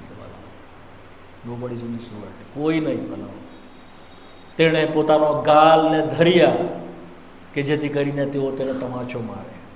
વાંચીએ છીએ આગળ 23મી કલમમાં. ઈશ્વર ઉત્તર આપ્યો, જો મેં કંઈ ખોટું કહ્યું હોય તો તું સાબિત કર, પણ જો કોઈ ખરું કહ્યું હોય તો તું મને કેમ મારે છે? Why are you slap me? He did. એણે કંઈ ખોટું કર્યું નહીં. શું? એણે કંઈ ખોટું કર્યું નહીં. પહેલા પિત્તર અને 2 અધ્યાય અને તેની 22મી કલમમાં વાંચીએ છીએ. તેણે કંઈ ખોટું કર્યું નહીં. તેના મુખમાં કદી કપટ માલુમ પડ્યું નહીં. એનો મતલબ એના મોંમાંથી કદી જૂઠી વાત નીકળેલી નહીં, એના મોંમાંથી કદી ખોટી વાત નીકળેલી નહીં. તેમ છતાં એક સૈનિકે આટલી બધી હિંમત દાખવતા જીવતા દેવના દીકરાને એણે તમાચો માર્યો. ના કાવડે એટલું, પણ તેઓએ તેની ઠઠ્ઠા કરી, તેઓએ તેની મસ્કરી કરી. માથીની સુવાર્તા 26મો અધ્યાય. તમે બંને જગ્યાએ હાથ રાખજો. આપણે કેટલીક કલમ માથીની સુવાર્તા 26મા અધ્યાયમાંથી જોઈશું, કેટલીક કલમ આપણે યોહાનની સુવાર્તા 18મા અધ્યાય 19માંથી કલમમાંથી જોઈશું. બંને જગ્યાએથી થોડું થોડું જોઈશું, જેથી કરીને આપણે ખબર પડે આપણા પ્રભુની સાથે શું વીત્યું. 67મી કલમ 26 ને 67. માથી 26 ને 67 સાથે મળીને વાંચીએ. ત્યારે વાંચીએ. ત્યારે તેઓએ તેના મોં પર થૂકીને તેને મુક્કીઓ મારી અને બીજાએ તેને ધબડકો મારીને અને કહ્યું કે ઓ ખ્રિસ્ત, તને કોણે માર્યો એ અમને કહી બતાવો. તેઓએ તેને મુક્કીઓ મારી તેના મોં પર, જે પ્રમાણે આપણે વાંચી ગયા માથીની સુવાર્તાના 17મા અધ્યાયમાં. તેઓએ તેને જે મન થયું તેવું તેઓએ તેને કર્યું, જે ઈચ્છા થઈ. જો તેઓને લાત મારવાની ઈચ્છા થતી તો લાત મારતા, જો તેઓને તેને ધબડકો મારવાની ઈચ્છા ધબડકો મારતા, જો તેઓને થૂકવાની ઈચ્છા થતી તેઓ તેના પર થૂકતા. ગોડ અલાવ, દેવે છૂટ આપી. કોના માટે બતાવો? તમારા ને મારા માટે. કોના પાપના માટે? તમારા ને મારા પાપના માટે. ઓ પાપીઓ તરીકે આપણા મનમાં આવા તો ઉઠવી જોઈએ. How become a sinner like that. કેટલા આપણે ભૂંડા પાપી કે એને આવું પડ્યું સહન કરવા માટે. શું કોઈ રસ્તો નહોતો બીજો? Is there no shortcut to the heaven? શું સ્વર્ગમાં જવાનો માટે બીજો કોઈ શોર્ટકટ નહોતો આ થયા વગર? યશાયા 50, યશાયાનું પુસ્તક 50મો અધ્યાય 6ઠ્ઠી કલમ. યશાયા 50:6 વાંચીએ ઝડપથી. હા,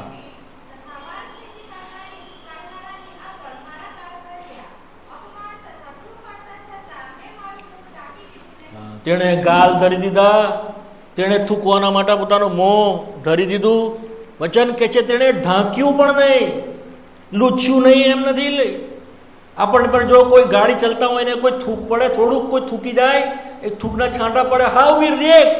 આપણે કેવું વર્તન કરીએ? આપણે શું કરીએ? શું કરીએ? આપણે લખીએ છીએ વચન દેવનું, તેણે લૂછ્યું પણ નહીં અને ઢાંકી પણ નહીં દીધું, એણે થૂકવા દીધું. So many time. કડકડતી ઠંડી હતી રાતે, ત્યાંથી તેઓ તેને ઘસડીને પિલાતના ત્યાં લઈ ગયા. આ બન્યું છે સવારે 5:30 વાગ્યા સુધી. કેટલા વાગ્યા સુધી? રાત્રે 1 થી લઈને 5 વાગ્યા સુધી તેને આ રીતે ઠંડીમાં ઊભો રાખ્યો. મારી પાસે બહુ બધા રેફરન્સીસ છે. બોલો, I don't have time to describe all. બધું કહેવાના માટે સમય નથી મારી પાસે. તાપમાં હતા તારે તો તાપતા હતા સૈનિકો. આપણો પ્રભુ એમ જ ઠંડીમાં ઊભો હતો. બેસવા માટે એને કે ખુરશી નહોતી આપી. એનું ટ્રાયલ ચાલતી હતી ત્યારે તેના માટે કોઈ આરામ નહોતો આપ્યો. એક પાણીનું જગ નહોતું આપ્યું. He was thirsty. તે તરસ્યો હતો, તે ભૂખો હતો, તે થાકેલો હતો. તેણે રાતભર પ્રાર્થના કરી હતી. એ કઈ હ્યુમન નહોતો.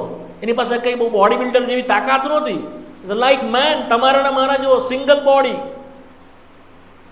હી સફર્ડ. તે સહન કરી સફન કરી. એ જાણતો હતો જો હું સહન નહીં કરું, જો હું સહન નહીં કરું, આ ભાઈ નરકમાં જશે, આ બેન નરકમાં જશે. જો હું સહન નહીં કરું, માટે બહુ પ્રેમની સાથે તે સહન કરતો પ્રેમની સાથે તે ઉભો રહ્યો તાંગાડી. તેણે તમાચા ખાધા, તેણે થૂક સહન કર્યું. સિમ્પલ નથી વાલા, બહુ સહેલું નથી. ક્રૂર વાત છે તેણે કરી. ત્યાર પછી તેઓ તેને પિલાતના દરબારમાં લઈ ગયા. ક્યાં લઈ ગયા? પિલાતના દરબારમાં લઈ ગયા. જો માથીની સુવાર્તા 2જી કલમ 27મો અધ્યાય 2જી કલમ માથી 27:2 ઝડપથી. હા, પિલાત કે ત્યાં હકેમ હતો, ગવર્નર હતો, કે ત્યાં રોમનું રાજ્ય હતું. ત્યાં તરત તેઓ તેને લઈ ગયા. રાત્રે સવારે મોર્નિંગમાં 5 વાગે તેઓ તેને લઈ ગયા અને પિલાતના દરબારમાં લાવ્યા. ત્યારે પિલાતને આગળ તેઓ દોષ મૂકવા માંડ્યા. પિલાતે શરૂઆતમાં કીધું કે મને એનામાં કોઈ દોષ દેખાતો નથી. 24મી કલમ. આ નિર્દોષ છે. એણે 3 વખત કીધું. કેટલી વાર કીધું એણે? 3 ટાઈમ. 3 વખત તેણે કીધું કે આ નિર્દોષ છે, હું તેને કોઈ રીતે સજા કરી શકું એમ નથી. લુકની સુવાર્તા 22મો અધ્યાય, લુકની સુવાર્તા 23મો અધ્યાય. 3 વખત તેણે કહ્યું આ નિર્દોષ છે, મને એનામાં કોઈ અપરાધ દેખાતો નથી. 23મો અધ્યાય લુકની સુવાર્તા 4થી કલમ. પિલાતે મુખ્ય યાજકોને તથા લોકોને કહ્યું કે આ માણસમાં મને કઈ અપરાધ જણાતો નથી. 11મી. ત્યારબાદ છે 14મી કલમ, પાછલો ભાગ. તે સંબંધી કંઈ પણ અપરાધ આ માણસમાં મને જણાયો નહીં. અને ત્યારબાદ તેની 15મી કલમ, મરણ દોડને યોગ્ય તેણે કંઈ કર્યું નથી. 22મી કલમ. આ ત્રીજી વાર તેઓ તેને પૂછ્યું કે શા વાસ્તે તેણે ગુંડું, તેનામાં મરણ દોડ યોગ્ય મને કંઈ જણાતું નથી. આ વાત યોહાનની સુવાર્તાની અંદર પણ 3 વાર નોંધેલી છે. તેનામાં મને કોઈ દોષ જણાતો નથી. યોહાનની સુવાર્તા 19મો અધ્યાય, તેનામાં મને 4થી કલમ, તેનામાં મને કોઈ ગુનો માલુમ પડતો નથી. 6ઠ્ઠી કલમ, મને તેનામાં કોઈ ગુનો માલુમ પડતો નથી. 12મી કલમ, મને તેનામાં કોઈ દોષ માલુમ પડતો નથી, માટે હું તેને છોડી દઈશ. 3 ટાઈમ, 3 વખત પિલાતે કહ્યું. તેઓએ સાંભળ્યું નહીં. ટેકનિકલી તે નિર્દોષ હતો, લીગલી તે નિર્દોષ હતો. એની ઉપર વટ તેઓએ તેનો ન્યાય ચુકાદો કરી દીધો. તેને વધસ્તંભ પર ચડાવો. તે પહેલાં હેરોદની પાસે તેને મોકલ્યો. હેરોદ તે સમયે યહૂદીઓનો રાજા હતો, પણ તેની પાસે કોઈ સત્તા નહોતી, અને હેરોદની પાસે મોકલ્યો. હેરોદે પણ તેની મસ્કરી કરી. લુકની સુવાર્તા 23મો અધ્યાય 8મી કલમ. તમે જો 6ઠ્ઠી કલમ 7મી કલમ વાંચશો તો તેમાં લખેલું છે, ત્યારે તેણે હેરોદની પાસે મોકલ્યો. હેરોદ પોતે પણ તે સમય યરૂશાલેમમાં હતો. 8મી કલમથી આગળ વાંચશો તો હેરોદે પણ તેને મળવાની માટે ઈચ્છા જતાવી. 11મી કલમ સાથે મળીને વાંચીએ. લુકની સુવાર્તા 23મો અધ્યાય 11મી કલમ. સાથે મળીને હેરોદે પોતાના સિપાહીઓ સહિત તેનો તુચ્છકાર કરીને તથા ઠટ્ટા કરીને અથવા તેને ભપકાદાર વસ્ત્ર પહેરાવીને પિલાત પાસે તેને પાછો મોકલ્યો. તેને ભપકાદાર વસ્ત્ર પહેરાવ્યા અને તેને રાજા તરીકે તેઓએ તેની મસ્કરી કરી. તું યહૂદીઓનો રાજા છે? અને તેઓએ તેની મસ્કરી કરી. ન કેવળ એટલું, પાછો તેને પિલાતની પાસે મોકલ્યો. પિલાતે પાછું કીધું કે મને એનામાં કોઈ દોષ દેખાતો નથી, હું કંઈક શિક્ષા કરીશ અને તેને છોડી મૂકીશ. યોહાનની સુવાર્તા 19મો અધ્યાય 1લી કલમ. યોહાનની સુવાર્તા 19મો અધ્યાય 1લી કલમ. સાથે મળીને. ત્યાર પછી પિલાતે ઈસુને કોરડા મરાવ્યા. 2જી કલમ. સિપાહીઓએ કાંટાનો મુગટ ગૂંથીને તેના માથા પર મૂક્યો અને તેને જાંબુડા રંગનો જબ્બો પહેરાવ્યો. અને તેઓએ તેની પાસે આવીને કહ્યું કે હે યહૂદીઓના રાજા સલામ. અને તેઓએ તેને મુક્કીઓ મારી. આ હું કંઈક સજા કરીને તેને છોડી મૂકીશ. આ એક કંઈક સજા હતી. કઈ સજા તેને કરી? સૌથી પહેલાં તેણે કોરડો બનાવ્યો. એ કોરડો કેવો હતો? ચામડાનો. એમાં ચામડાની બધી પટ્ટીઓ હતી, એની આગળ બધી લોખંડની બધી લાગેલી હતી, આવી કડા જેવી સાંકળીઓ, અને લાંબો હતો. અને એ જ્યારે મારતા ત્યારે આ માઉસના લોચા આમ નીકળી પડતા અને દિવાલની ઉપર ઉછળતા. એને બાંધીને એને કોરડાનો માર તેઓએ મારતા અને ખેંચતા. કોણ મારતું? શું સિયંજો કોઈ છોકરો મારતો હતો? સિયંજો કોઈ છોકરો મારતો હતો? કેવો માણસ હતો? એકદમ હટ્ટો કટ્ટો. કેવા રોમન સૈનિકો હતા તે. કેવા હતા? 6-6.5 ફૂટની હાઈટ વાળા, એકદમ તાકાત વાળા. અને જ્યારે તે મારતા ત્યારે લોચા માઉસને બહાર નીકળી આવતા. એવો તેઓએ તેને માર્યો અને તેનું છન્ની કરી દેવામાં આવ્યું. શરીર આખો બરડો તેનો છન્ની કરી દીધો. જે વિશે આપણે વાંચીએ છીએ ગીતશાસ્ત્રનું પુસ્તક 127મો અધ્યાય. ગીતશાસ્ત્ર 127. વાલાઓ, પ્રભુનો આત્મા આપણી સાથે વાત કરે, તમારા હૃદયોને સમજવા દે. આ બધું જે એના પર વીત્યું છે આપણા પાપોને કારણે છે. ગીતશાસ્ત્ર 129:3. સાથે મારા બરડા ઉપર હળ ખેડનારાઓએ હળ ચલાવ્યું ને લાંબા ચાસ. એનો બરડો જેમ હળ ચલાવે, તમે જેમ ખેતરમાં હળ ચલવો છો ને ખેતી કરવા માટે, તો ચાસ પડે છે ને, કેવા ચાસ પડે છે? તેવા ચાસ તેની ઉપર પાડ્યા. એવું દેવનું વચન કહે છે. આખો બરડો છન્ની થઈ ગયો, લોહીની ધારાઓ વહી. એટલું જ નહીં, પણ કાંટાનો મુગટ બનાવીને તેના માથા પર મૂક્યો. તેને પર પાછો તેને જબ્બો પહેરાયો એની મસ્કરી કરવાના માટે. અને જ્યારે માથા ઉપર કાંટાનો મુગટ મૂક્યો બનાવીને, આટલા લાંબા તેના કાંટા આવતા હતા, અને તેની અંદર એ પોઈઝનમાં મિક્સ કરેલું હતું, ઝેર.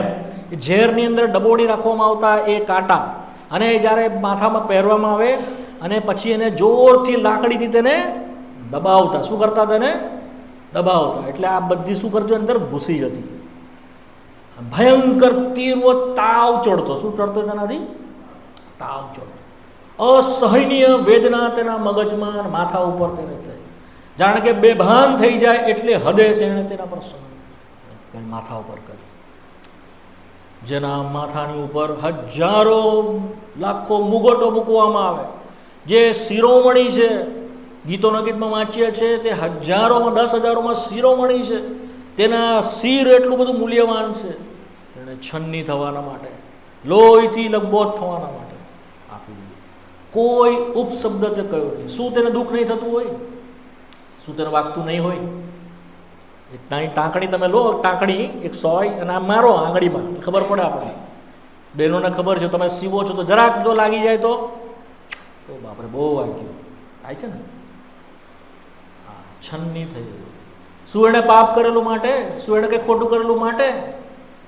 તમારા ને મારા પાપ કેટલા ધૃણાસ્પદ છે, કેટલા ભયંકર છે કે દેવના દીકરાએ તે પોતા પર ઉઠાવીને શિક્ષા સહન કરી. જે તમારે ને મારે સહન કરવાની હતી એ શિક્ષા કોણે સહન કરી? તેણે સહન કરી. તેના પર તેઓએ બધું પહેરાવ્યું અને પછી તેઓ શું કરવા માંડ્યા? તેની મસ્કરી કરવા માંડ્યા. શું કરવા માંડ્યા તેઓ? તેની મજાક, તેની મોકોરી ઉડાવવા માંડ્યા. એનું હૃદય ભંગિત થઈ ગયું તેનાથી વાળાઓ માટે. આ જ્યારે બધું બની રહ્યું છે ત્યારે ગીત શાસ્ત્ર 22 જે દાઉદે અગાઉથી તેના વિશે અભિવાદન કરીને લખ્યું, એ પ્રભુ શું અનુભવી રહ્યો હતો તે ત્યાં આગળ લખવામાં આવ્યું છે. આપણે પ્રભુની ઈચ્છામાં જોઈશું આગળ થોડાક સમયમાં. હવે અહીંયાથી બંધ થયું અને પછી કીધું કે બસ થઈ ગઈ.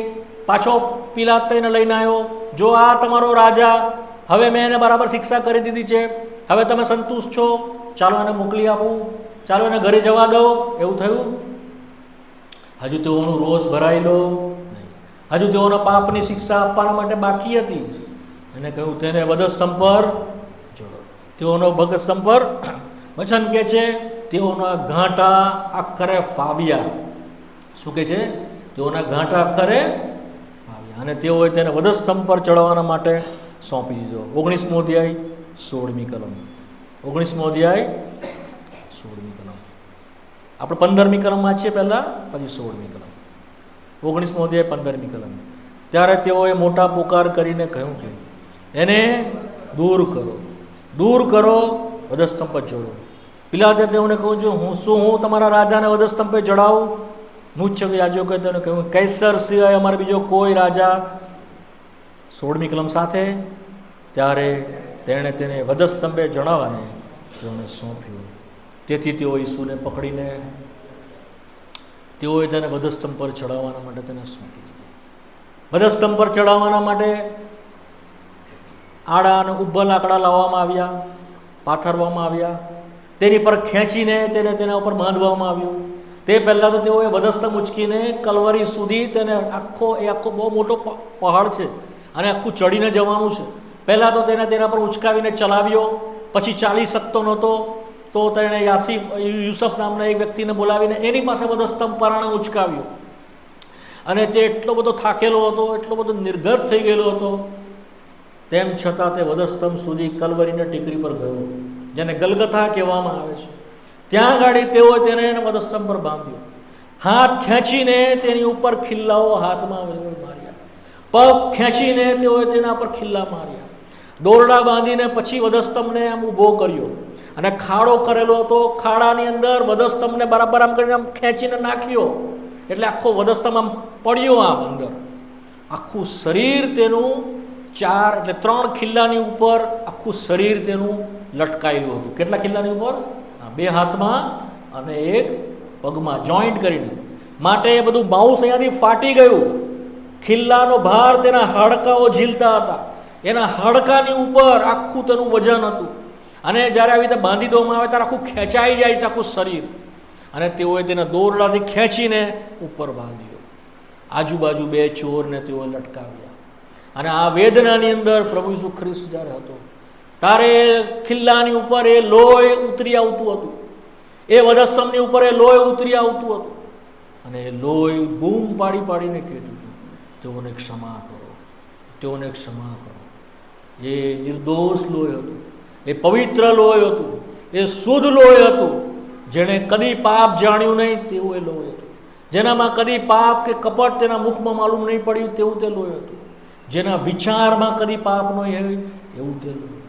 જે તમારાના મારા માટે બૂમ મારતું હતું, પિતા તેઓને ક્ષમા. એમને આપણને પાપોની ક્ષમા નથી મળી. આપણા કેટલા બધા પાપ જે નાનપણથી જન્મ્યા ત્યારથી આપણે કરતા આવ્યા, હજુ કરી રહ્યા છે, મરીશું ત્યાં સુધી કરશું. એક વ્યક્તિ નહીં, હજારો ને લાખો વ્યક્તિઓ, એ બધાના પાપનો ભાર એની ઉપર મૂકી દેવામાં આવ્યો. તો વિચાર કરો, જેણે કદી પાપ નહીં કર્યું હોય, જેણે પાપ જાણ્યું નહીં હોય, એની ઉપર આ બધો પાપનો ભાર મૂકીએ તો કેવો હોય? એક સાદું ઉદાહરણ તમને આપું. કોઈ રક્તપિત્તીઓ જુઓ છો, રક્તપિત્ત, કોડી જેને કોડ થયો હોય, એવો કોઈ કોડવાળો વ્યક્તિ આવે ને એનું બધું તમે રક્ત કાઢી લેવામાં આવે, એનું પસ કાઢી લેવામાં આવે, બધું એક વાટકામાં ભરી દેવામાં આવે. અને પછી કોઈ હેલ્ધી વ્યક્તિ, કોઈ તંદુરસ્ત વ્યક્તિને કહેવામાં આવે કે આ બધું તું પી જા. શું પી જવે? શું કોઈ પી શકે? તમે પીવો, હું શું પીવું? એ રક્ત, એ પસવાળું પીવું? સેમ આનાથી ઘણું વધારે પ્રભુ ઈસુ ખ્રિસ્તુએ પ્યાલો પીધો છે. એ સહન તેણે કર્યું છે. અને જ્યારે તે વધસ્તંભ પર હતો, તેની માનસિક સ્થિતિ અસહનીય હતી, અવર્ણનીય હતી. જે તે વિચાર, જે તે બોલે છે ગીતશાસ્ત્રના 22મા અધ્યાયમાં, થોડીક વાતો ત્યાં જોઈને પછી આપણે પ્રાર્થના કરવાના છે. વાલાઓ, આજ સંધ્યાએ તમે ગુડ ફ્રાઈડે દુઃખ સહન જે ખ્રિસ્તનું છે તે પૂરેપૂરો સમજો. હું પૂરેપૂરું સમજું, રખીને હું મારા એમાં વિચારોમાં, મારા પાપોની અંદર ગરક થઈ જાઉં. એણે કેટલો બધો દુઃખ સહન કર્યું છે તેનો વિચાર કરો. જે પ્રમાણે હિબ્રુઓના પત્રના 12મા અધ્યાયમાં કહે છે, તેણે પાપીઓનો કેટલો બધો વિરોધ સહન કર્યો છે તેનો વિચાર કરો. રખીને તમારા મનમાં નિર્ગત થયાથી તમે થાકી જાઓ. ગીતશાસ્ત્ર 22, ગીતશાસ્ત્રનું પુસ્તક તેનો 22મો અધ્યાય. જે વેદના તે અનુભવી રહ્યો હતો વધસ્તંભની ઉપર, તે વિશે થોડીક ત્યાં લખેલી છે. 6ઠ્ઠી કલમ વાંચીએ, ગીતશાસ્ત્ર 22:6. સાથે મળીને, જેઓ મને, પણ હું માત્ર કીડો છું, માણસ નથી, માણસથી ધિક્કાર પામેલો અને લોકોથી તુચ્છ બનેલો. 7મી કલમ, જેઓ મને જુએ છે તેઓ બધા મારી હાંસી કરે છે. તેઓ મોં મરડીને અને ડોકો ધૂણાવીને કહે છે, તું પોતાને યહોવાના હાથમાં સોંપ, તે તને છોડાવે. તે તારા પર રાજી હોય તો તને. 11મી કલમ, મારાથી આગો ન થા, કેમ કે સંકટ પાસે આવી પડ્યું છે, સહાય કરનાર. 12મી કલમ, ઘણા ગોધાઓએ મને ઘેરી લીધો છે, બાસાનના બળવંત ગોધાઓ મારી. આ કોણ છે? શૈતાનનું ભયંકર સામ્રાજ્ય, શૈતાનના દૂતો, અંધકારના પરિબળો અને અંધકાર સત્તાધીશો સર્વ તેની આસપાસ હતા. તેના વિશે તે બોલી રહ્યો છે. આ બધાને હું જોઈ રહ્યો છું, એ ગોધાઓએ મને ઘેરી લીધો છે. 13મી કલમ, ફાડી ખાનાર તથા ગરદાર સિંહની પેટે તેઓ મારી સામે પોતાનું મોં વિકાસે છે. 14મી કલમ, સાથે મળીને, મારું બળ પાણી થઈ ગયું છે, મારા સર્વ હાડકાં ઢીલા થઈ ગયા છે, મારું હૃદય મીણના જેવું બની ગયું છે, મારા આંતરડામાં. 15મી કલમ, મારું બળ સુકાઈને ઠીકરા જેવું થઈ ગયું છે, મારા જબડા મારા જીભ સાથે ચોંટી જાય છે. તે મને મરણની ધૂળમાં કે છે કે મારું જીભ ચોંટી જાય છે. ભયંકર તેને તરસ લાગેલી હતી તે વિશે લખે છે એમ નથી, પણ જે એગોની, જે વેદના નરક અગ્નિની છે તે અનુભવી રહ્યો હતો જ્યારે દુનિયાભરના પાપ તેના માથા પર હતા. તમે લાજરસની ને ધનવાનની વાર્તા વાંચી છે. એ વાર્તાની અંદર લાજરસ ને ધનવાન બંને નરક, જ્યારે મરી ગયા ત્યારે ધનવાનને નરક અગ્નિમાં નાખવામાં આવ્યો અને લાજરસ સ્વર્ગમાં પ્રભુની પાસે હતો, ઇબ્રાહિમની ગોદમાં. ત્યારે જે વેદનામાં તેણે બૂમ પાડી ધનવાને, ઇબ્રાહિમ પિતા લાજરસને પોતાની ટેરવી પર, આંગળીની ટેરવી ઉપર થોડું પાણી લઈને મોકલ કે મારા જીભને લગાડે કે મને ઠંડક વળે, કે હું બળતામાં હું બળી રહ્યો છું. ધેટ એગોની હી ફેલ, એણે અનુભવી માટે તેણે કહ્યું મને તરસ લાગી છે. It's not speaking about the earthly, the fleshly thirst, no. એ વેદના તે અનુભવી રહ્યો હતો. નરકના ઊંડાણ સુધી તેને ઉતારવામાં આવ્યો. વચન એટલા બધા છે, મને સેઓલ સુધી ઉતારવામાં આવ્યો, મારી પર બારણા બંધ કરી દેવામાં આવ્યા, વાસી દેવામાં આવ્યા, મને કોણ બહાર કાઢશે? બહુ બધી રેફરન્સીસ છે વાલાઓ. આ બધા તેનો આત્મા દ્વારા તેના વચનો દેવના લોકો બોલેલા છે. પણ એનો અનુભવ તે સમય તો હતો. એ જે વેદના, ક્રૂર વેદનામાં તે હતો, તે બોલી રહ્યો હતો. 16મી કલમ. કેમ કે કૂતરા મારી આસપાસ ફરી વળ્યા છે, ગુંડાઓની ટોળીએ મને ઘેરી લીધો છે, તેઓએ મારા હાથ તથા મારા પગ વીંધી નાખ્યા છે. બધા સંપર્ક જે વિંધાયા તે વિશે તે બોલે. 17મી કલમ.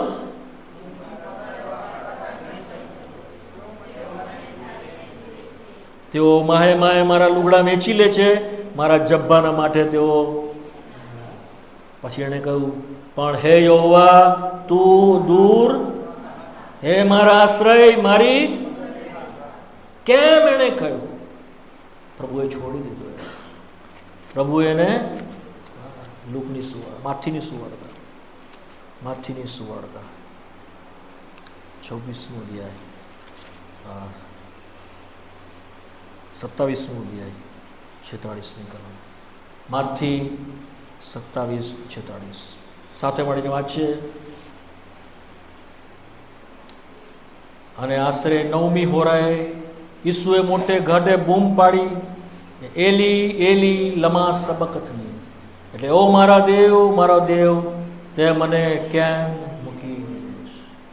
જ્યારે તેણે 3 વખત, એમ તો 7 વખત તેણે બૂમ પાડી છે, 7 વખત તેણે વાણી પદસ્થ પર ઉજવાડી છે. એમાંની 3 વાણી એ લોકોના માટે છે. એક વાણી તેણે યોહાનને કહ્યું કે દીકરા આ તારી માં, એટલે એની જે મરિયમ એની માં હતી એને યોહાનને તેણે સોંપી અને યોહાનને કહ્યું કે આ તારી માં, એમ કરીને એક વાણી છે. બીજી વાણી એને એ પ્રમાણેની છે જે બીજા લોકોના માટે છે. હે બાપ, તેઓને માફ કર કે તેઓ શું કરે છે તે તેઓ જાણતા. ત્યારે તે બોલે છે બાપ. શું બોલે છે? બાપ. શું બોલે છે? આપણે અહીંયા શું બોલે છે? એલી એલી. શું બોલે છે અહીંયા? મારા દેવ. He can't say his father as a father. તે પોતાના બાપને પિતા કહી શક્યો નહીં. એના ઉપર જજમેન્ટ હતું, એની ઉપર ન્યાય શાસન હતું. એના ઉપર હવે દેવ જે ન્યાય શાસન કરી રહ્યો હતો તે બેઠો છે. હવે પિતા નથી, પૃથ્વીનો અદલ ઇન્સાફ કરનાર, જે પાપને સાખી શકતો નથી, પાપને જોઈ શકતો નથી, પવિત્રતામાં મહિમાવાન, સ્તોત્રમાં ભય ઉપજાવે એવો, પાપને બિલકુલ ચલાવી લે એવો નહીં, ચાહે એ પાપમાં પોતે એનો દીકરો કેમ ના હોય. કેમ કે દીકરો પાપ રૂપ થઈ ગયો. 1 Korintથી 2 Korintથી તેનો 5મો અધ્યાય 21મી કલમ. તે પાપ બની ગયો. He became a sin. કેટલો ક્રૂરતાથી એની સાથે વર્ણન થયું છે, કેટલી હદે તેની સાથે એ થઈ રહ્યું છે, જે કદી છૂટા નહીં થઈ શકે. પરાત્પર દેવ, પિતા, પુત્ર, પવિત્ર આત્મા, તમારા ને મારા પાપના લીધે એને છૂટા થવું પડ્યું. પ્રભુ કરે વાતાઓ આ વાતને આપણે સમજીએ. તમારો હાડ, તમારો માઉસ, મારો પ્રાણ અને મારો આત્મા આ છૂટા થઈ શકતા નથી. આપણું શરીર, આપણો જીવ અને આપણો આત્મા, આપણે 3 વસ્તુના બનેલા છે ને. આપણામાંથી છૂટું થાય તો આપણે શું થઈ જાય? ડેડ થઈ જાય. આપણે જો મારામાંથી પ્રાણ નીકળી જાય, જો મારો આત્મા નીકળી જાય તો મારું શરીર અહીંયા જ પડી જાય. That situation. ત્રિએક પરમેશ્વર, પિતા, પુત્ર, આત્મા, પવિત્ર આત્મા એક. આ પાપનો ભાર હોવાના કારણે પિતાએ પોતાનો મોહ પોતાના પ્રિય પુત્ર પર, પોતાના વહાલા પુત્ર પર, પોતાનો એકના એક પુત્રની ઉપરથી ફેરવી દીધું. ઓ પાપીઓ તરીકે આપણે કેટલું સમજીએ આ વાત. જો આપણે સમજ્યા, કેટલી એને ભારે કિંમત ચૂકવી છે. પ્રભુ આપણે સહાય કરે સમજવાને, આપણને કૃપા આપે. એ પાપીઓ તરીકે જો આપણે આટલું બધું કર્યા છતાં જો ન બચીએ, જો આપણે એને હાંક મારીને એમ ન કહીએ કે હે પાપી, મુझ પાપી પર, હે પ્રભુ મુझ પાપી પર દયા કર, તો તમને ને મને અફસોસ છે.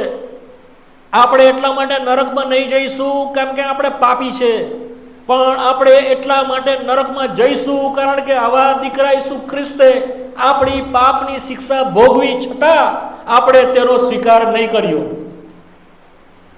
યોહાનની સુવાર્તા 3 અધ્યાય અને તેની 18-19 કલમ કે છે, અપરાધી ઠરાવવાનું કારણ એ છે કે આ જગતમાં અજવાળું આવ્યો પણ તેઓએ અજવાળા કરતા અંધારાને વધારે ચાહ્યું. ખ્રિસ્ત આવ્યો, ઈસુ આવ્યો, આપણા બદલે આપણા માટે કિંમત ચૂકવી, દુઃખ સહન કર્યું અને છતાં આપણે તેને સ્વીકાર્યો નહીં. કદાચ તમે ને હું એ અગ્નિને લઈને પ્રભુ પાસે જતા ના હોઈએ, કદાચ આપણે આ જગતની અંદર દુઃખ સહનના લીધે પ્રભુ પાસે જતા ના હોઈએ, બની શકે. આપણને બીક નહીં લાગતી હોય, આપણને શાંતિની જરૂર ન હોય, આપણને સારી વસ્તુની જરૂર ન હોય, ભલે એના લીધે તમે પ્રભુ પાસે નહીં આવો, પણ તેના પ્રેમને લીધે પ્રભુ પાસે આવો. આનાથી વધારે પ્રેમ ન તમને કોઈ કરી શકશે, નથી કોઈ કર્યું. આ ડેમ વાત છે, આ શ્યોર વાત છે. તમને ને મને બીજું કોઈ આટલી હદે પ્રેમ કરી શકતું નથી. તમને કોઈ તમારા માટે મારા માટે જીવ આપી શકે? આપી શકે આપણા માટે જીવ? તેણે કહ્યું, મેં તમારી ઉપર પ્રેમ રાખ્યો અને મારે સાર પણ તમારે સારું કર્યું. અહીંયા ધર્મની વાત નથી, આ ખ્રિસ્તી ધર્મની વાત નથી, આ કોઈ સારા બની જવાની વાત નથી. આ પાપ ક્ષમાની વાત છે, આ પાપમાંથી છોડાવવાની વાત છે, આ અંધકારમાંથી છોડાવવાની વાત છે. શું તમે છૂટ્યા? આજ સાંજે આ જગ્યાએથી જાઓ, ખાતરી કરીને જોજો વાલાઓ. જો દોયવનો આત્મા તમારી સાથે વાત કરી રહ્યો છે, તમારું મનને કઠણ કરશો નહીં. જો તમે કદી પ્રભુ ઈસુ ખ્રિસ્તનો સ્વીકાર કર્યો નથી, એને તમારો પ્રભુ તરીકે વિશ્વાસ કરીને એને જીવન સોંપ્યું નથી, આજે પ્રભુ તમારી સાથે વાત કરી રહ્યો છે. તમારા માટે બાકી હોય એવું મેં કંઈ કર્યું નથી. જન્મથી એટલે ગભાણથી લઈને વધસ્તંભ સુધી કે મેં એમ કહ્યું સંપૂર્ણ થયું, તમારા માટેનું દેવું મેં ચૂકતી કરી આપ્યું. તમારા પાપોની શિક્ષા મેં કરી આપી. તમારેથી થઈ શકતું નહોતું, હું જાણતો હતો. તમે કરી શકતા નહોતા, હું જાણતો હતો. તમારા બદલે મેં કર્યું, રાજી ખુશીથી કર્યું, સહન કર્યું, તમાચા ખાધા, ગાલ પર અને મોં પર થૂક સહન કર્યું, ભાલાનો કુખમાં માર ખાધો, કાંટાનો મુગટ સહન કર્યો, પગમાં અને હાથમાં કાંટા ખાધા, લોકોનો તુચ્છકાર સહન કર્યો, ભૂખ અને તરસ વેઠી, નિંદા અને તુચ્છકાર સહન કર્યો, પિતાની જુદાઈ સહન કરી. બાકી રે એવું મેં કંઈ રાખ્યું નથી. શું તો પણ તમે તમારું મુખ ફેરવીને જતા રહેશો? તો પણ શું તમે તમારી પીઠ મારી તરફ ફેરવી લેશો? શું તમે મારા પ્રેમનો મને જવાબ નહીં આપો? શું તમે એમ કરશો નહીં કે મને આજે જ સ્વીકાર? શું તમે મારી પાસે રડીને તમારા પાપનો પસ્તાવો નહીં કરશો? પ્રભુ પૂછી રહ્યો છે, આ પ્રભુ પૂછી રહ્યો છે. બોલો, જો તમે આજે દેવને ખ્રિસ્તને સ્વીકારશો નહીં તો દેવ તમને હંમેશને માટે તજી દેશે. પાછું રિપીટ કરું છું, જો આવા ઈસુ ખ્રિસ્ત કે જેણે આટલો બધો પ્રેમ બતાવ્યો, પોતાનો પ્રેમ શબ્દોમાં નહીં પણ પોતાના જીવન દ્વારા તેણે બતાવ્યો, જે કોઈ બતાવી શકે નહીં, કરી શકે નહીં, એટલે હદે તેણે બતાવ્યો. જો તેના પ્રત્યે આપણું હૃદય કઠણ થાય તો આપણને કોઈ બચાવી શકશે નહીં. દેવ હંમેશના માટે તમને તજી દેશે. ઓ પાપીઓ તરીકે આપણે તેના પાસે આવવું જ પડશે. જે પ્રમાણે ગીત ગાતા હતા, એના વધસ્તંભમાં આપણનો બચાવ છે. શું તમે આવશો? શું તમે આવશો? તમે સ્વર્ગમાં જાઓ માટે તે સ્વર્ગમાંથી નીચે આવ્યો. તેણે નરકની વેદના સહન કરી. તમે ધનવાન થાવ માટે તે ગરીબ અને દરિદ્ર થયો. તમે ન્યાયી થાવ માટે તે અન્યાયી ગણાયો. તમે પવિત્ર થાવ માટે એના ઉપર પાપનો ભાર મૂકી દેવામાં આવ્યો. તમે કંગાલ અને બેહાલ હતા, આપણે પણ એ કંગાલ ને બેહાલ થઈ ગયો, જેથી સ્વર્ગનું રાજ, સ્વર્ગનું સુખ આપણને મળે, તમને આનંદ અને શાંતિ મળે માટે તે પોતે દુઃખી થયો, શોકાતુર થયો.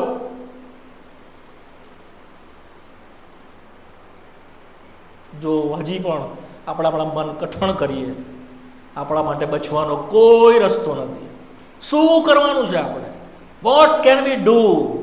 That is the time. What can we do? આપણે શું કરવાનું છે? તેના ઉપર વિશ્વાસ કર અને તારા સગડા પાપ તને માફ કરવા. બસ આટલું જ. મારે હિમાલય પર ચડવાનું છે, મારે તપ કરવાનું છે, મારે ઉપવાસો રાખવાના છે, મારે સાધુ સંત બની જવાનું છે? ના, એક પણ વસ્તુ ના. શું કરવાનું છે? ઈસુ ખ્રિસ્ત પર વિશ્વાસ કર એટલે તું ને તારા ઘરના તારણ પામશે. પ્રેરિતોનું કૃત્ય, એક્ટ્સ ઓફ ધ અપોસ્ટલ, પ્રેરિતોનું કૃત્ય. પ્રભુના આત્મા વાલાઓ આપણી સાથે વાત કરી રહ્યો છે. પ્રભુના આત્માને વાત કરવા દઈએ, કામ કરવા દઈએ. પ્રેરિતોનું કૃત્ય તેનો 16મો અધ્યાય 30 ને 31 કલમ. કોઈ મોટેથી વાંચો.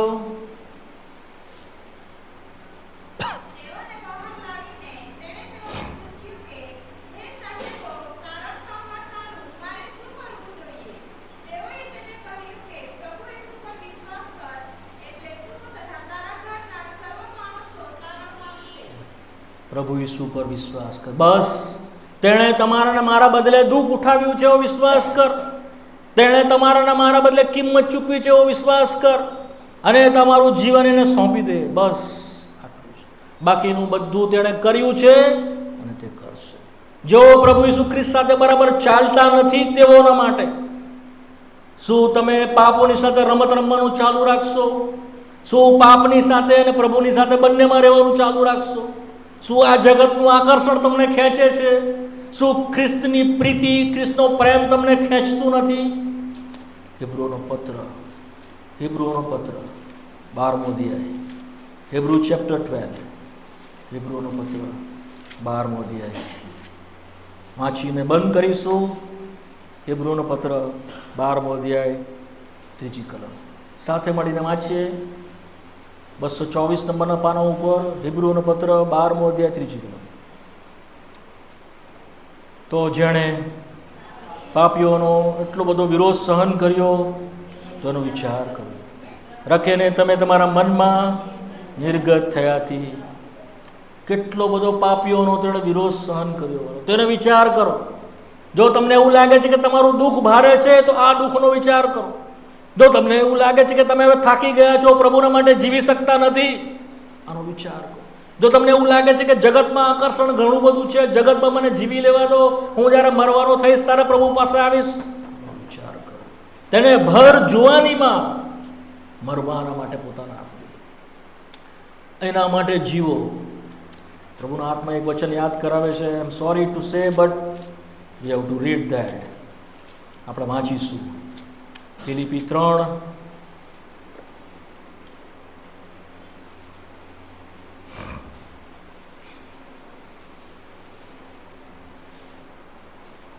13મી કલમ. ના 12મી કલમ. ફિલિપી 3 અને 12 સાથે મળીને. હજી સુધી હું બધું સંપાદન કરી ચૂક્યો છું કે સંપૂર્ણ થયું છે એમ નહીં, પણ જેને સારું ખ્રિસ્ત ઈસુએ મને પકડી લીધો તેને હું પકડી લઉં. જેને સારું ઈસુ ખ્રિસ્તે બધું કર્યું તમને મને પકડવાના માટે, હું પણ તે પ્રમાણે કરું. બીજું કરંથી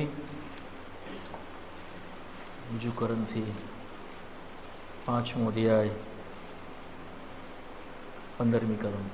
આ વચન લઈને તમે જાઓ ઘરે, તમે રાત્રે પણ આનું મનન કરો. દેવનો આત્મા તમને બરાબર વિવશ કરે અને આ બધું બંધ થાય તમારા જીવનમાંથી. એક નવી સવાર તમારા જીવનમાં થાય.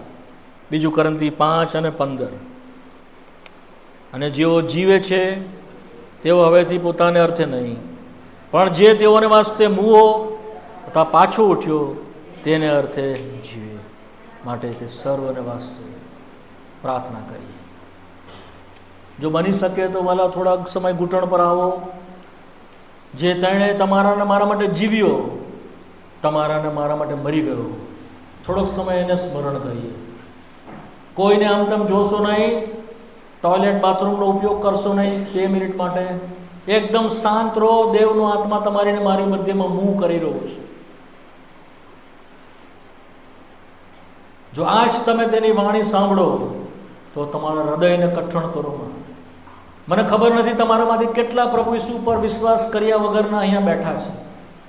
મને ખબર નથી કે કેટલા અહીંયા બેઠા છે કે જેઓને કદી પાપ તેઓના માફ થઈ ગયા તેઓની ખાતરી નથી, તેઓના હૃદયમાં શાંતિ નથી, ભારે પાપના બોજાની સાથે અહીંયા આવ્યા છે. શું તમે ચાહો છો તમારા પાપનો બોજો લઈ લેવામાં આવે? તો ઈસુની પાસે આવો. તમારા પાપનો ભાર તેણે ઉઠાવી લીધો છે. શા માટે તમારો ભાર લઈને દોડી રહ્યા છો? શા માટે પાપનો ભાર તમારા ખભાની ઉપર લઈને રાખો છો? શું કામ ખ્રિસ્તની પાસે આવીને તેને સોંપી દેતા નથી? તે તમારા બધા ભાર લઈ લેશે. તેણે પોતે કહ્યું, માથીની સુવાર્તા 11:28 કલમ, ઓ વૈતૃ કરનારાઓ તથા સગળા ભારથી લદાયેલાઓ, તમે મારી પાસે આવો, હું તમને વિસામો આપીશ. એ તમને વિસામો આપશે, તમારા હૃદયમાં શાંત કરી દેશે. જો તમને શાંતિ નથી એનું કારણ તમારા પાપ છે. તમારા જીવનમાં દુઃખોના ઢગલે ઢગલા છે એનું કારણ પાપ છે. આજે એ પાપને વધસ્તંભની પાસે આપી દો, એ કલવરીના ક્રૂસની પાસે ખ્રિસ્તને આપી દો અને પ્રભુને કહો, પ્રભુ તારા લોહીથી મને ધો. જે કલવરીના વધસ્તંભ પર તે વેવડાવ્યું, એ ખિલ્લાઓ ઉપર વેવડાવ્યું, એ કાંટાની ઉપર એ વેવડાવ્યું, એ લોહી મારા બધા પાપ શુદ્ધ કરે પ્રભુ.